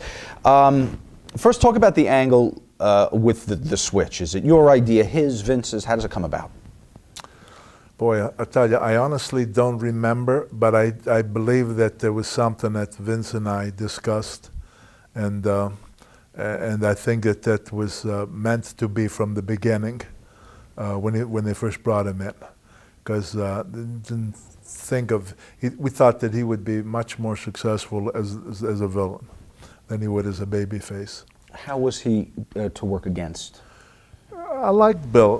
When I say I liked him, I respected him because Bill had been a ball player in Oklahoma, and he was also on a wrestling team, so he was very talented that way. He was a guy 6 foot, I don't know, 3 or 4, whatever he was, and he was in the 300 pounds. So and when this happened, it became a very odd item. But unfortunately for him, I was wrestling him in West Hempstead, Long Island one time. And we had wrestled already in a lot of the major, even ballparks. We wrestled at the ballpark in Washington, D.C. I wrestled him in Forbes Field in Pittsburgh. But what happened, we were halfway through what was scheduled because I was going to wrestle him more times in other places. But what happened to him, and it was, to me, it was no fault of his at all. We were wrestling in West Hempstead, Long Island, and when he came out of the ring after the match, I was in the ring. He came out, and on his way out, this guy, even though Watts had a cop on either side, this guy came from behind him and got him on his shoulder to Watts, and he sucker punched Bill Watts, and he caught him right in the jaw. And it stunned him, but he didn't go down, And Watts, he had a temper too. And believe me, if I'd been in this situation, I would have done the same thing. Well, he turned around and he hit this guy, and then the cops tried to stop, and he shoved the cops, and he put the boots to him. And I mean, he was a tough guy, Bill Watts. And after that, there were charges. They were going to sue him. He was going to be arrested. All this kind of stuff, and we had to get him. He had to leave. And he left, and it was a shame because he had been very successful up to this point, and that success would have continued, but never had the chance because of that incident in Long Island. He had some very nice things to say about you in his book. Quote, Bruno wasn't very flashy, but he had incredible psychology. At 285 pounds, he was so powerfully built that he didn't do a lot of fancy things in the ring. He didn't do a bunch of drop kicks or head scissors, but as far as understanding the match, the picture he wanted to paint in that match, he was great. What's the key to great psychology? You're wrestling, and you're building something, like you're telling a story in that ring. You have to know how to tell the story and how to go about it. And then you have to have an ear out for that audience. It's very important to see if your story is getting the message, it's getting out there, it's getting picked up. And it's not easy to do, and not suggest that I was the only one with that gift, because there were a lot of great guys that did that. But not everybody. A lot of guys were followers. They were the leaders and the followers. You know what I mean? And I knew what I felt. I believed that I knew how to conduct a match to get the people into it all the time. And then at the end, if the match ended in a controversial stuff that would upset the people, they couldn't wait for that return match to come back to it. And that plays a very important part. I think that's a lost art. I see guys in the ring today, they do a lot of great moves, a lot of good stuff, but I don't see any of that psychology to tell that story. You said there were leaders and followers, and if one guy's calling the match, we'll call him the leader for argument's sake. Now, who were the guys from this time that you would have been comfortable following? letting them call it. That I would have been. Yeah. Ray Stevens. Okay. Ray Stevens for one, absolutely. Kowalski, Gene Kiniski, Harley Race, good. There's others, I'm sure. Okay. Yeah, I think Waldo was pretty good too, Von Erich. Monsoon, pretty fair, pretty good.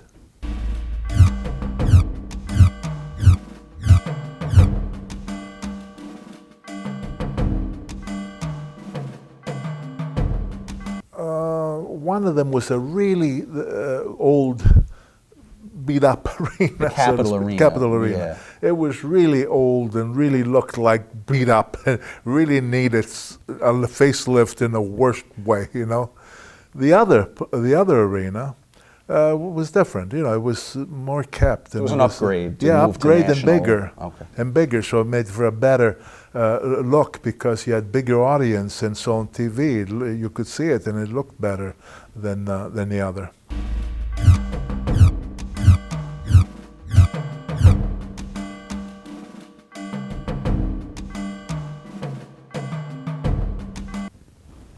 Legitimate shooter? Was he a shooter? Yeah, Bill Miller? absolutely. Amateur wrestler Yeah. also, right? Oh yeah, Big Ten wrestling champion. He was very good. Someone you respected. Absolutely. Big man, 6'5" or whatever, 320 pounds. I wrestled him many, many times. Yeah. In fact, Vince was very leery when I suggested to Vince that Bill Miller, we should bring Bill Miller in because I thought he was a great talent. Vince wasn't too crazy about the idea because I don't know if you ever heard, but in Columbus, Ohio, he got into it with Buddy Rogers in a room. And he worked Buddy Rogers over a little bit. And so Vince thought that he was, a dangerous guy to have around. And I assured Vince, I said, I think the guy's a great wrestler. I said, I think I could do really well with him. I said, so don't worry about it. So I'm the guy that's going to be wrestling him, you know.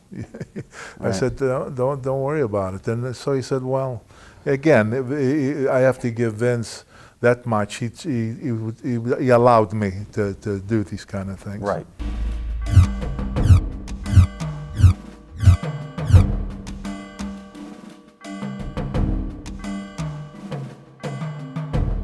But that's not the interesting thing about that night, Bruno. The interesting thing is the belt was stolen.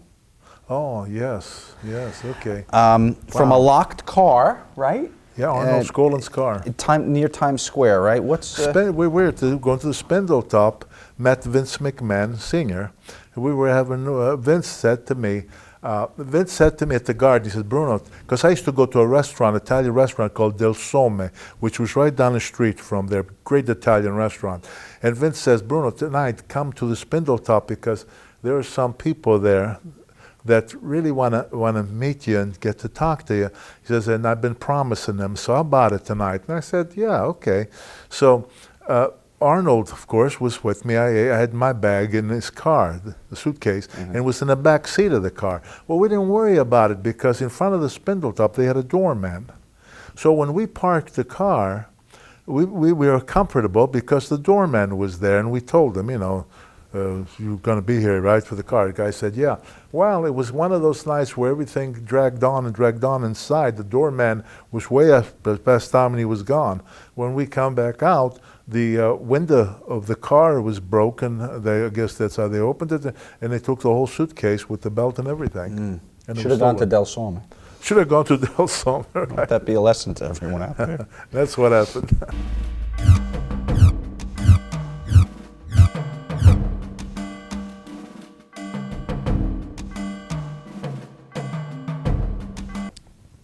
It's promoted by Abe Ford. Now, well, promoted by Abe Ford with Vince McMahon. Of course, Vince is the promoter. He was the local promoter. They didn't do anything without Vince's approval. That's understood. But now, prior to this, though, Tony Santos is the promoter who wouldn't he do the thing like Hobo Brazil is coming to town? Well, that was, no. Bruno Sammartino? Right. No, what that was he hooked up with Jack Pfeffer. From Los Angeles? Jack Pfeffer, don't you remember he was a promoter But here? he wasn't out in California? I thought he was running. What, he Maybe with the girl? He was running. Yeah, with the stuff girls out there? too. Yeah. But Jack Pfeffer, when he hooked up with Tony Sand, he's the guy who came up with all these names. Hobo Brazil, Bruno, Sammartino. I forget. He came up with all these kind of crazy names, yeah. But now the real Bruno, Sammartino, it comes to Boston. Talk about Abe Ford for a minute. That's a name you don't hear much when you hear about the history of the company. I thought Abe Ford was a class guy. He was a very, very nice guy. I don't know what transpired years before when they were not in the best of terms. But then whatever the situation was, at one time, I don't know if it was somebody else promoting there, but when I was a real rookie, I wrestled in Boston a couple of times. This is before I was blackballed and then I left for Canada. So I'm not sure who, I thought that Vince and Toots were the promoters there. If there was a local promoter, I was too naive or green in the business to know. Then all of a sudden something happened that they were no longer cooperating with each other and there was no more. Right. Then some years later, after I got the belt and that's when they, how they worked it out, Abe Ford comes into the picture. And Abe Ford and Vince, I don't know if they were partners, but but he was the promoter there. But Vince, of course, was the big guy because he's the guy who's supplying the talent, the television, everything. And then from that on, we were steady Boston throughout the rest of my career.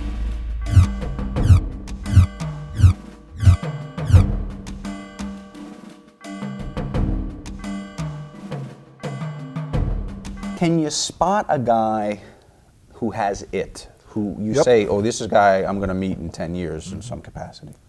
He came to Pittsburgh, and I wrestled him of TV, one of my rare TV matches. Not that he was a name or anything, but he looked very, very impressive. And I think I might have seen him once before. And so I liked this, and I thought that, could go on TV and have a great TV match with him. But I remember then, after seeing what he was like and everything, I told McMahon, Vince, I said, there's a guy we got to bring in here. I didn't know him with his real name at the time. I think he used the name Red McNulty or something like that. I'm not sure. Because I never knew his previous names. Ivan Koloff became the name, right. And I was impressed with him from day one, you might say. And Ivan Koloff was a great, because here's a guy who could do great high spots, all that kind of stuff. And he was a big guy, not in height. He and I were probably close to the same, but he was big. He weighed about 300 pounds, 295, 300 pounds. And I was 275, 280 at the time. And for two pretty big guys, we could really move in that ring. We gelled really well. And I thought, man, this guy's terrific. And that's how I talked Vince into bringing him in.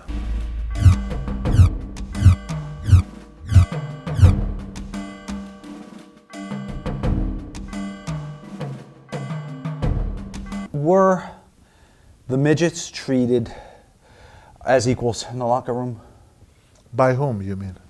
By all the other wrestlers. I thought so. I never saw anything. I never saw anything derogatory or negative, because there were some really good guys like Sky Lolo, Little Beaver. There were some of the other names. I remember them just being guys that as wrestlers, and nothing different. Did you feel that the comedy matches of the midgets had a place on the card? In that respect, I think that I could get some of those people could criticize me. I didn't believe too much in having the midgets too often, and I didn't believe too much in the women wrestlers. I just didn't go into that. Nice to tell Vince about it. My feelings, nice to say, you want to use them, fine, but let it be a rare occasion and not a steady. And if you were around during my era, you didn't see them that much. Occasionally, you might see them come in for a show. Mm-hmm. I just didn't believe that. We had critics in the wrestling game, and we deserved a lot of the criticism by the things that we ourselves did. You know what I mean? Like the gimmicks, for example.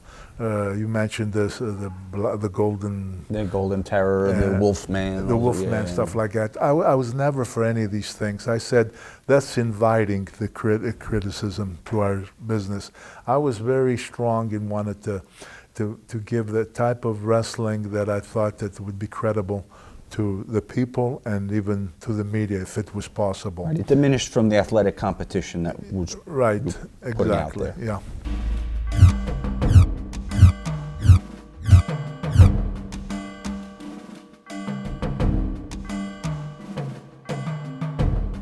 You act as the booker. You get some promotional help from Ace Freeman, right?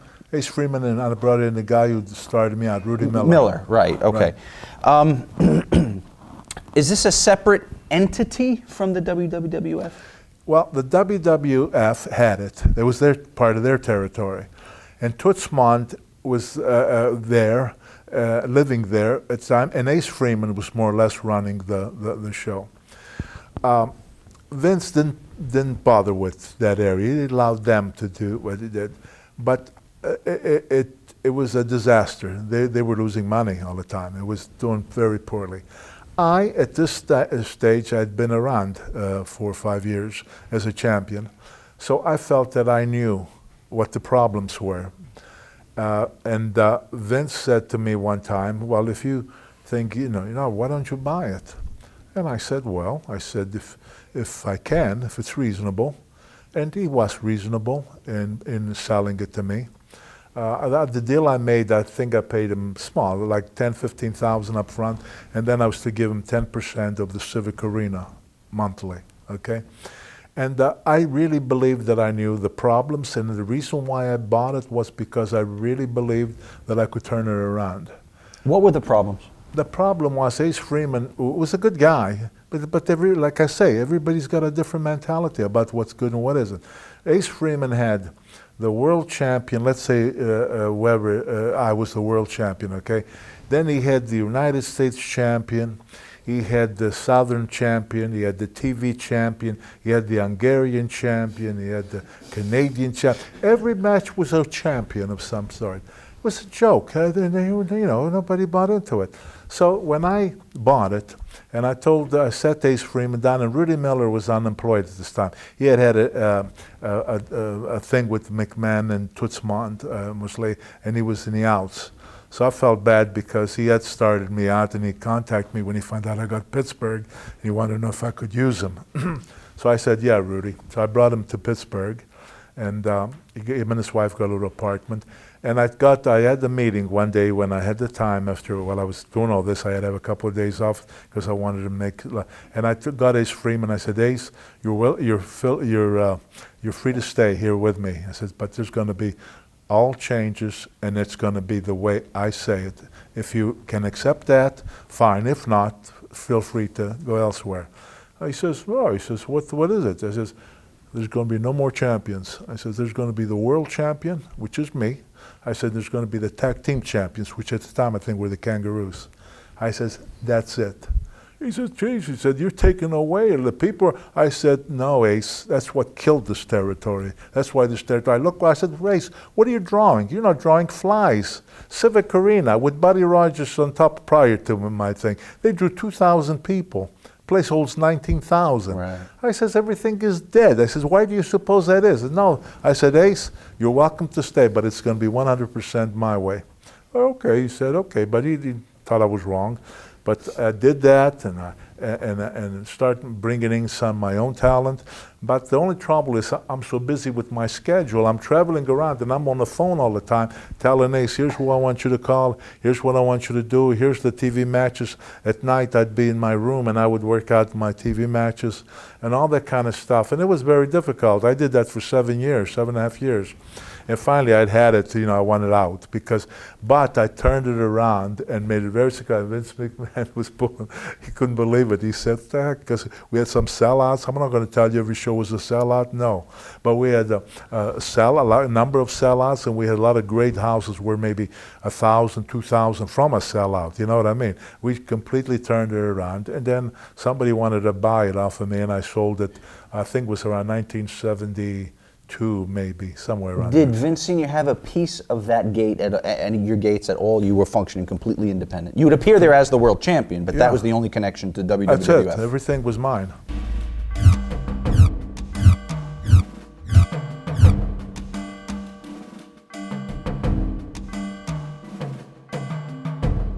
Take me through that. You're already working, you're getting what, 2 Sundays a month at this Two point? Sundays a month, that's right.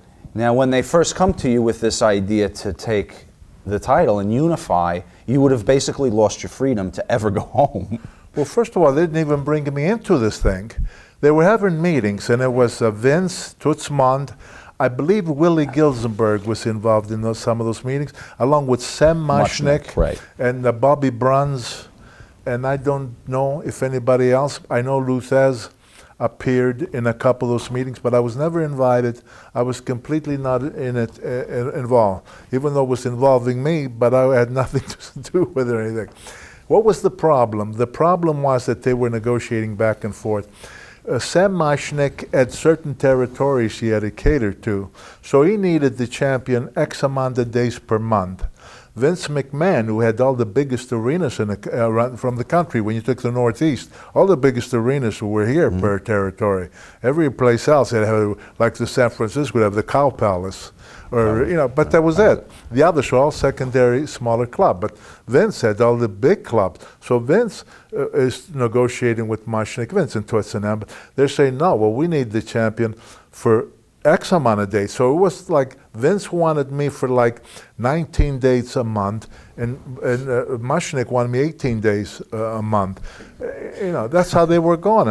And then Phil Zacco, whom I liked very much, he was a good guy, said to me, he used to talk funny, he said to me, "Hey kid, I want to talk to you." So I come in, he says, "Listen kid," he says, "I know how much," because I used to open up to Phil, because he was a good guy and he was a good friend. I used to kind of moan to him about, I said, "Geez, I never get home, my wife's unhappy, I don't get to see my parents, and they're up there in age." I said, "I don't know." And so he said to me, "Kid, come here." He took me to his own little room, and he said to me, "I'm going to tell you something, you keep it to yourself. Don't say it came from me." He said, "But they're having these meetings about, the title." He says, "But they're talking about the dates, and if they get together," he says, "I'm going to tell you up front, he says, you will not have 2 days off a month. You will be wrestling 30 and 31 days a month, whatever that month held." He said, "You will not have any days off, because they're having a problem with Vince needs you so many days and Sam Mushnick so many days." At that point, I let a little bit go by, and then I called a meeting. On a Thursday when I had to go to TV, I called a meeting, and I got Vince, I got Toots, I got Willie Gilsenberg, Phil Zacco. I think that was it. And I said, "Look," I said, "I don't know what's going on. I really don't." I said, "But I'm hearing all these rumors about bringing in one title." See, by this time, the WWF, that's why this thing came about. You remember I told you about I was going here and there, they were recognizing. The WWF became number one. Right. NWA was, believe me, it wasn't with us at all. So he said, I said, "I'm hearing this about unifying the titles." And I haven't been in any of the meetings, but I understand that the problem is who gets what dates. So I said, so let me make one thing clear while you people are negotiating, so you know where I stand. I says, right now I'm getting 2 days a month, and it's not enough. My folks are old. I don't see my wife, my kid. I said, I'm going to talk to Frank Tunney to let him know that I can't continue like this. Frank's a good man. I think he'll understand. I said, but as far as you guys, I says, I don't care if you get 20 days, and if they get 3 days, whatever. I don't care how you work it out. I says, but I'm telling you right up front that every Sunday from now on, I'm going to go home to my family in Pittsburgh. I says, now, I want you to know that. Take those 4 Sundays out. Now work out who gets what days and whatever. And Toots Mond right then and there said, Vince, I was never crazy about this idea to start off with. He says, we need Bruno because they have too many big clubs. He said, I don't think we should go through with this. Well, then more or less said, well, we'll discuss it. And I was out of the picture. And then what happened, the discussion came that it couldn't be worked out. And that's the true story on why the thing never happened. I'd also heard that Thez was beginning to make unreasonable money demands, saying he wouldn't get it. Yeah, there's been a lot of stories about with Thez, which a lot of them are ridiculous and stupid and not true. What Thez wanted, because he knew he's not, but look, Thez may have been a great talent. He was a great talent. And he was a big card maybe before my time in the 30s and the 40s and that. But in all honesty, he was no longer. He was no longer. When they gave him the belt off Kaninsky or whatever, or Kaninsky got it off of him, yeah. But it wasn't working. I remember him coming to Canada. I remember, and he just, his days had gone. But so what Thez wanted, he wanted that we would work return matches all over the country in all the major arenas, because he figured to get a heck of a big year out of it and then bow out altogether. Oh, okay. And but then, like I say, it never came about. Now, some stories have been out that Thez wanted $100,000. Nonsense. Okay. None of that was true. Well, what happened? He lost it to Kaninsky. Did he get $100,000? No. Yeah, stories that came out were ridiculous.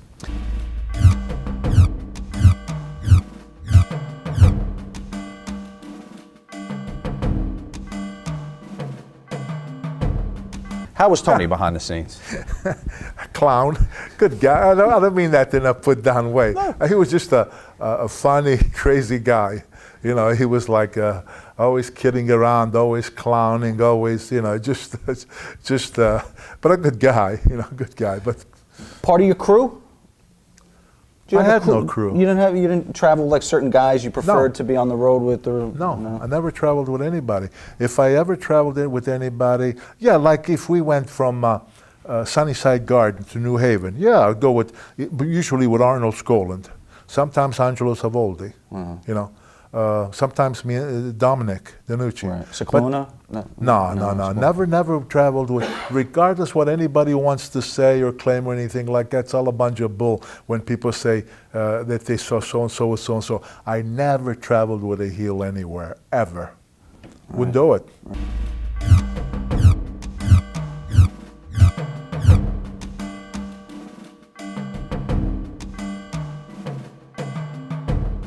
A lot of people were critical of him who saw him years and later. They said, what the heck he was great in the 60s. What happened with him was that he had a wife and a son that he put through school, and he didn't want to travel. So when he should have left the New York territory, the Northeast, he should have gone elsewhere where he was, but he didn't want to move. So he asked Vince to stick around here. Well, as he stuck around, and he was no longer a headliner, his days were gone by, he became strictly a preliminary. Yeah. And as a preliminary, he wasn't the same Baron who went in there like in the 60s when he and I used to wrestle. So a lot of people who didn't see him then and saw him years later, they didn't think too much of him. Right. But if they'd seen him in the day when we were programming all over, they would have had a different opinion. Like you mentioned before, overstaying your welcome, working Absolutely. Maybe too long into your That's years. Right.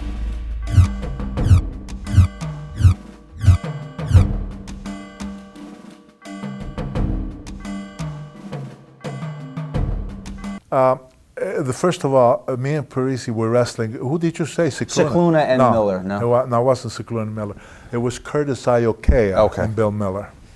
And Curtis Iokea is a big guy. I don't know if you remember him. He was a 400-pound guy. He was in, every time I'd go in the ring sometimes, he was a bit of a trickster and would do different things. I said to Parisi, to Pugliesi's real name, I says, when we go in this tag match and we get him in a ring, don't let him tag on. Let's keep switching on him, and blow him up. I said, teach him a real good lesson. Just keep on him till he, and he was so exhausted that he actually would put his shoulders down to get counted, and I would yank him up. Bill Miller, meanwhile, is standing outside the ring, and he's angry that we don't let the guy tag. He's angry because he felt like that, like, what am I here? Just a statue or, whatever. And somebody in the audience made an audience and say, hey, why didn't you pay like the rest of us to come and see the matches to Bill Miller? And Bill Miller had a temper too. So I had just taken arcade, and I put an arm bar on him, keep him off the mat. And Bill Miller came in, and he gave me a kick that I thought his foot came into my chest and came out of my back. That's how hard he kicked me. He kicked me so hard that I went back, and I couldn't breathe. I couldn't breathe. And then slowly I started breathing. Meanwhile, I tagged Pugliese. Mm-hmm. And because I was in that corner, because I couldn't breathe, so Pugliese came in. And after I got okay again, I said to Pugliese, tag. So when he tagged, and Curtis came in with Bill, and Bill came at me, we got into it pretty good, and I wound up hooking him with a front face lock. Yeah, stop that. Yeah. Okay. Started bleeding, and he kind of passed out. Were there any repercussions from management when one worker would take a liberty with another worker, like the kick? Not the, unless, look, when something like that happened, I never would complain about it. And most of the guys would never complain about it. So as far as I know, at least my experience and everything, I don't ever remember. I think that one time Wahoo got into it with the Shadow. Shadow was a pretty tough guy, and actually it was Wahoo who went and tried to complain about it, that he didn't want to wrestle him anymore. And when Vince asked me about it, I said, look, I said, Clyde Steves, I said, there was just a little personal thing that I don't know who's to fault. I said, but nobody should be reprimanded for that, and squashed it. But I don't think it happened that I remember, at least in my experience.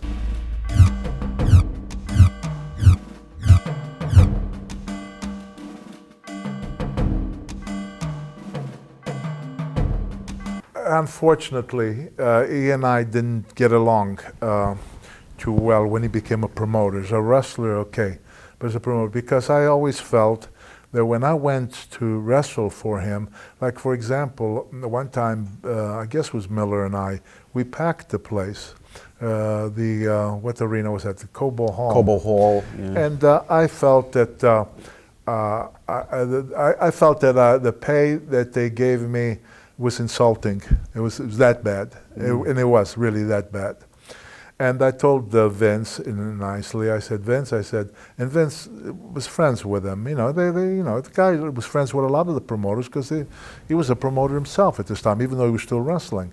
And I said, I just as soon not ever go back there. And Vince says, well, come on, I committed you for a couple, 3 dates or something like that. When I went the second time, I told him, but they better make a change then. I'm not going to go there for peanuts. And the change didn't come, and I wouldn't go for the third show. I didn't go, and I never went back there again. And when you want to know what, then he got offended because Dick the Bruiser, between my title reign now, after I dropped the belt, yeah. I teamed with the Bruiser, and in Indiana. And we wrestled through the Midwest, a lot of his tag team partners, including Detroit, opposition to the Sheik. Okay. And he called Vince to cry to Vince. And Vince, I guess, told him, he says, well, he's not wrestling for me now. He's not the champion anymore. He's independent. He said, what can I do?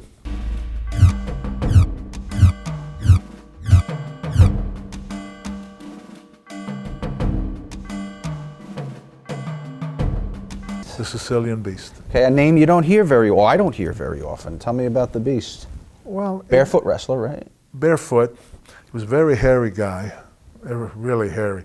He had like a caveman type tights. They were hanging to here, and big head of hair, But because he wrestled as a beast, it was, in my opinion, it was very difficult to have the kind of match that I would believe that you could take to the Garden and wrestle 2-3 times.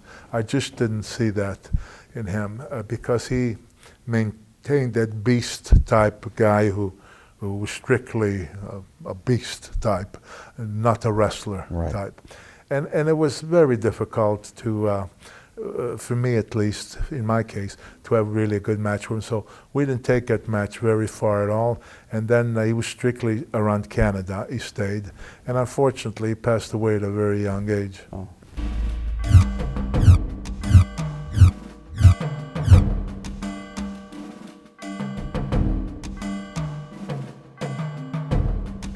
You were leaving for Italy the next morning.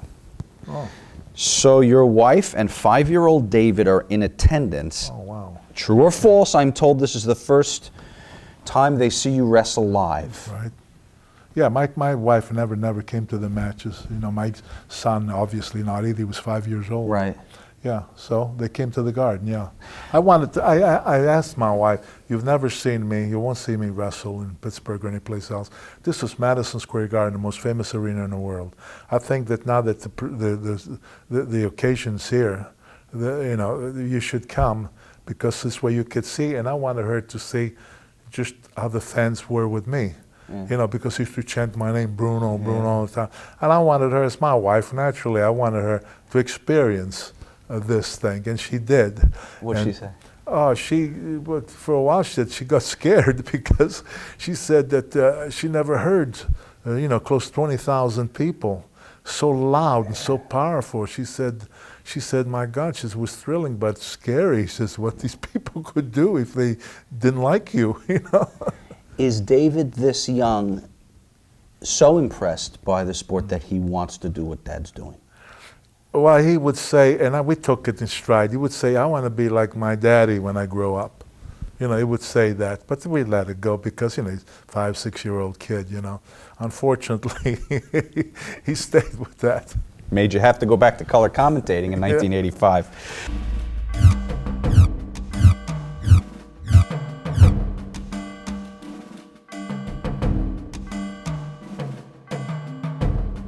Now, a very interesting story here.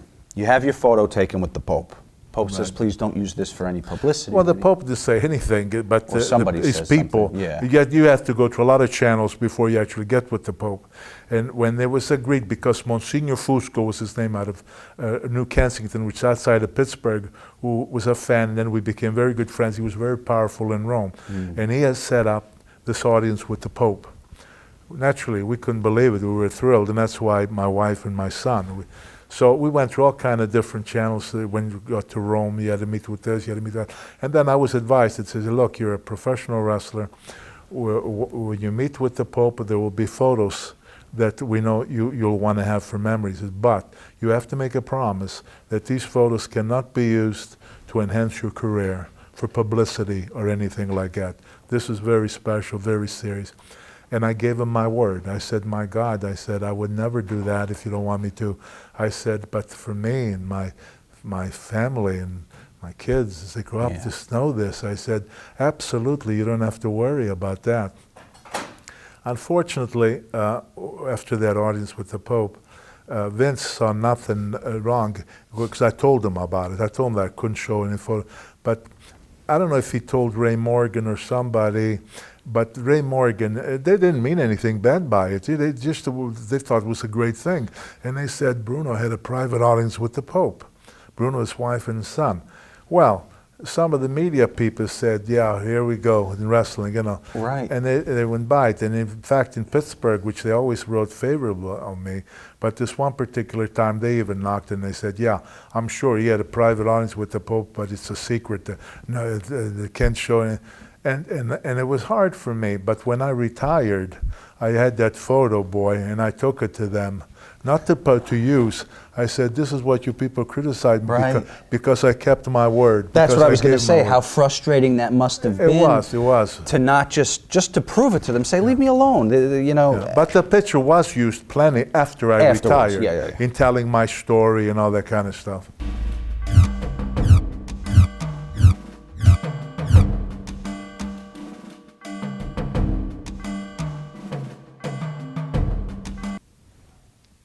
Your earliest, youngest memories of a Vince McMahon, well, it's not a junior, Vincent K. McMahon, is what?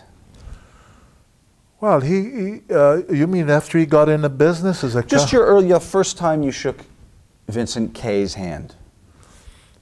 I didn't think too much of anything, just that he was Vince's son, because I didn't have any kind of spending time with him. But was it at this period, or was it much later when he became involved with the business? He got involved in wrestling and commentating, I would guess, I'm just guessing, I would say about 1975, right around there. And so then I got to know him a lot. I had met him, of course, before, but I didn't really know him, you know, because in the summer he used to come and spend with his father. Right. Him and his brother Rod, they used to come to Washington and be with their dad, because, you know, the mother lived in Carolinas, I believe, yeah, and Vince had remarried, and that's how I knew him like that. But when he became a commentator, then when Tony Rock unfortunately passed away, then I took his place. And then, of course, we worked together a lot, and I thought we worked very well together back then, you know, in 78 to 81, I think it was. On, yeah, the first run of Championship Wrestling, and then, yeah.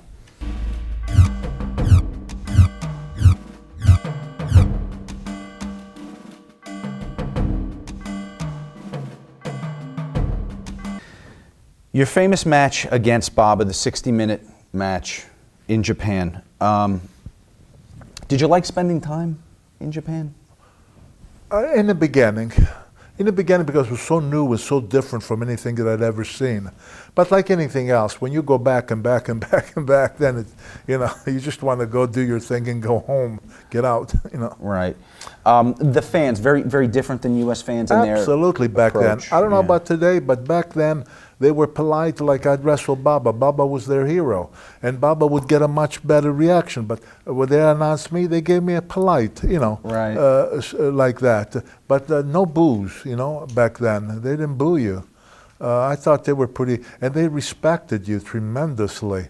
My God, they show. I would come out in front of the hotel, they'd recognize you, and as you walked by, they would bow. I thought, wow, look at this.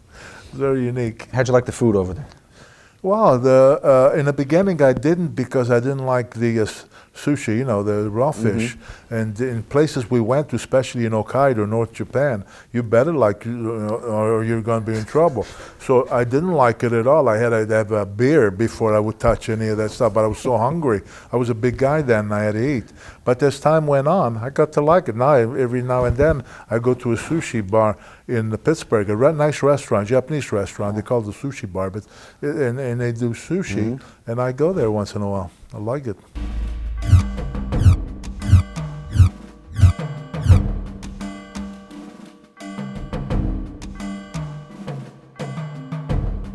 Willie Gilsenberg was behind that one, and but I was not for it. But I didn't protest very strongly.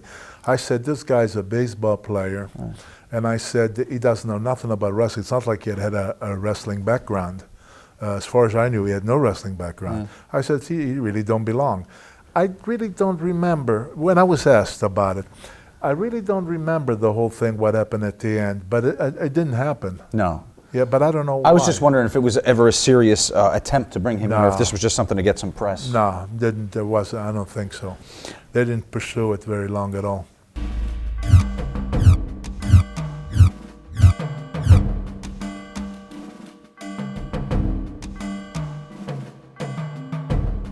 I had heard that there were some influential people in the New York area who were opposing to the black hand thing that the Sicilians would do at the time. No, this was in Chicago.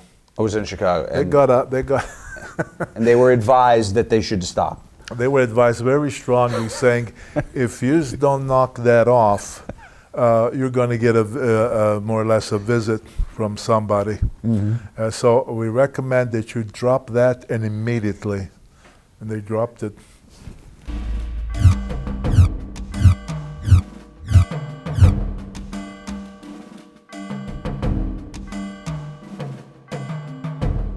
A lot of people didn't like Roy Shires, but I thought, as a wrestler who became a promoter, I thought he was darn good to his boys. Now, you know, he paid well. He was one of the better payoff guys. But a lot of guys may have not liked him, because Roy Shires was very strict, very tough about the kind of wrestling that he wanted, and the way the guys got to be, what kind of shape, and what he expected of them in the ring. And if it didn't get that, he would be like a madman in a dressing room, and which was good. I respected him for that, because the guys that went there, they gave their very best that they had to offer. And so like I say, a lot of guys didn't like him. I respected him for that sense. He was a good payoff guy. He really took care of his the the wrestlers that came in. I don't know if too many wrestlers have ever complained about him not being generous with the payoffs, but he was a promoter, and this was his business, and he was very demanding, and I think he had every right in the world to be that way.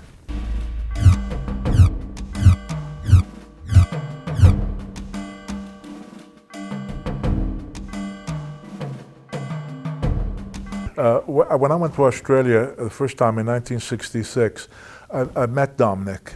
And here we find out that he comes from a town called Frosolone. I come from a town called Pizzaferrato in Abruzzi, Italy. And these towns were with maybe 15 minutes apart. Of course, I never left my town. We didn't have cars or anything like that. So I never went anywhere outside of my town, except when I came to America, where we went to Naples. The next morning we got on a ship to come here. So I didn't know anything about over there. When I went to Australia, I got introduced to Dominic DeNucci, who was a big star in Australia. And we find out that we were practically neighbors in the old country. And so we would work out together in the morning, we'd go to the restaurant together, and we became good friends then. And that friendship has remained to this day. We're still very close friends today. Very nice.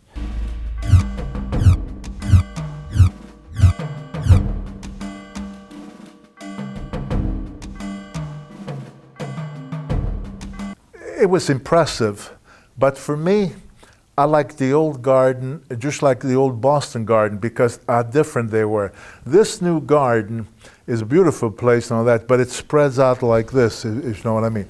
The old Madison Square Garden was like the Roman Colosseum, was straight, taller, taller, yeah, up like this, but closer like. You weren't as distant to the rink, to the matches, as the new garden. You know, one time I went in the new garden. Now it's an old garden, but I went all the way in the back when I came in from out of town someplace, and I went straight to the garden. And I was early, so I took a walk up there, and I'm looking at from way up on top, and I'm looking at that ring, and there were guys still working in the ring, like putting it up, and I thought to myself, my God, how can people up here possibly see so well and enjoy it? Right. To me, you know, whereas in the old garden, just like Boston Garden, it had a different look like this. It seemed like closer to everything. You look down more as opposed to from away a distance. and down. You know? Yeah.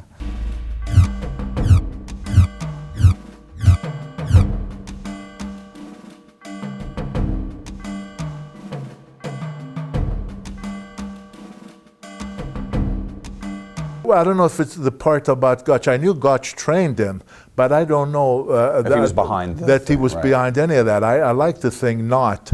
I don't know. What I think happened there is this was at the time, which, you know, you went to Japan. I didn't know what was going on with these people. I didn't know that Inaki was breaking off that organization, which was Baba's involved in it too, and he was forming his own. Right. And because I was one of the stars for Baba, they pulled this sort of double cross on me, because they figured if they destroyed me somehow by beating me, make me submit, and they had the cameras and all that stuff, that they would always use that to take steam out of my coming to Japan and wrestling Baba.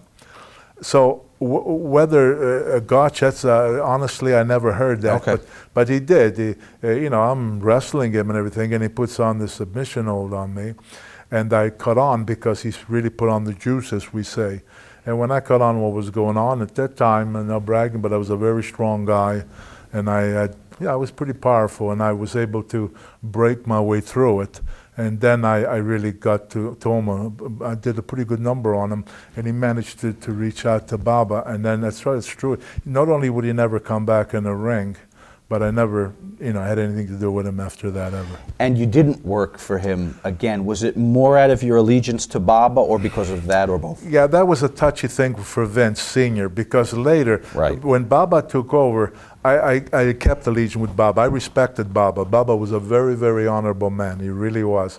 And what happened was that now Vince started doing business with Inaki, sending him talent, you know.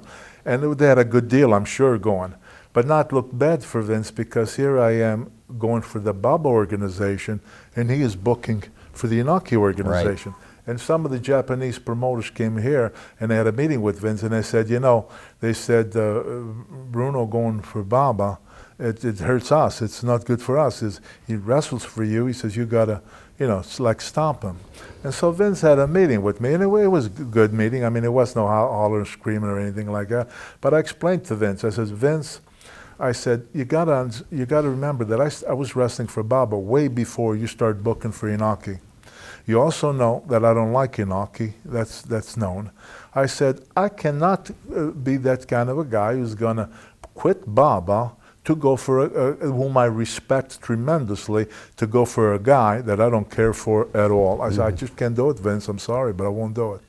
And in all honesty, he didn't give me too much of a hassle with that because he didn't like it, I'm sure, but it was what it was.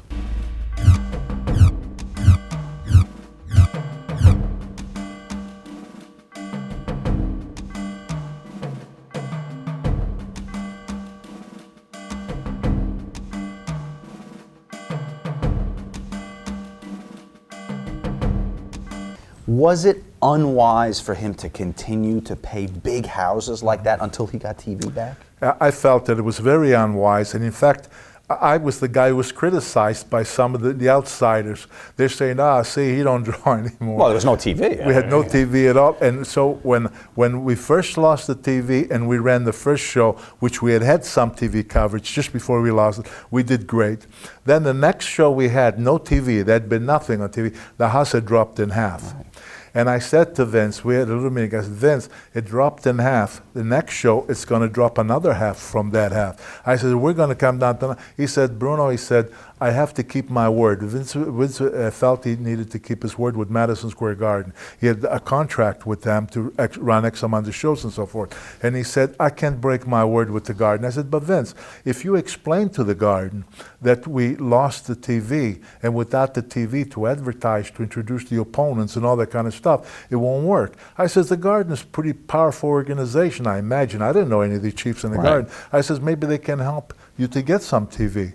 So eventually they had that meeting and they shut the Garden down just for a very brief time. We got on Channel 47, a UHF station at the time.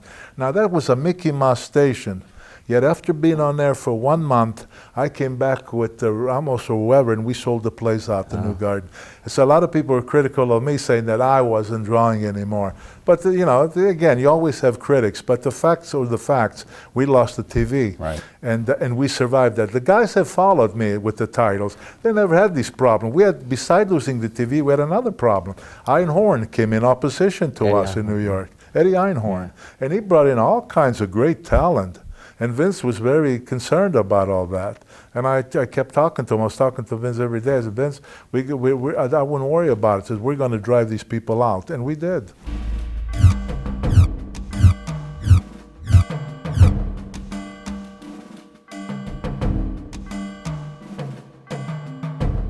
I just remember hearing about it, but I didn't know any details or whatever.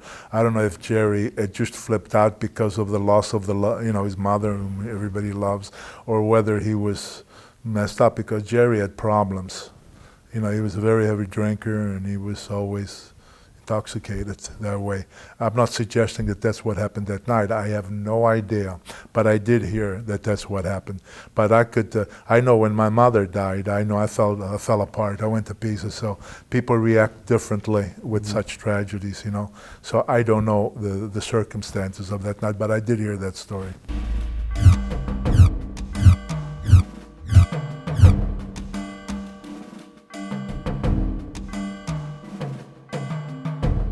Do you fear that the crowds are going to tear the damn place apart every time you lose? I've lost a number of times. You either get counted out or... Yeah, but this is a violent... Yeah. Their hero is bleeding like a stuck pig. Yeah. Yeah, the crowd, that's when they always had to bring extra security for my opponent, because the people used to really, take it, they wanted to get to the guy. Gary Hart, the manager, said that the original plan was to bring him in with Koloff as his manager, but that you nixed it because you heard badly, that Gary had spoken badly? Absolute lie. Okay. Absolute lie. I never heard anything about him managing Koloff or anybody that I knew of. Nobody ever said that to me, and I never heard that before. In his book, he said that Pete Sanchez had told you that Not Gary true. Hart had bad mouth. Absolutely not true. More, Absolutely more not myths. true. We could put that on the same shelf as the Buddy Rogers heart attack, I guess, right? And some other items. Isn't it amazing if Buddy Rogers loses a title? Then, as you said, he went to Detroit and started wrestling for the Sheik. When the Sheik was only used to the preliminary, he quit there. And then when he patched up with Vince, he put him in a tag match. And he was tagging against you right after shortly after the heart attack, which was impressive.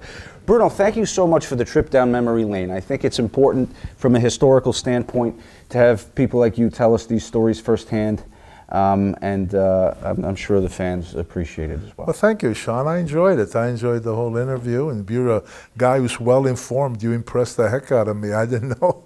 You told me stuff that I had forgotten. We do our research here. And, Wonderful. so thank you very much, and Great job. continued success and good luck. Thank you. And thank you for watching.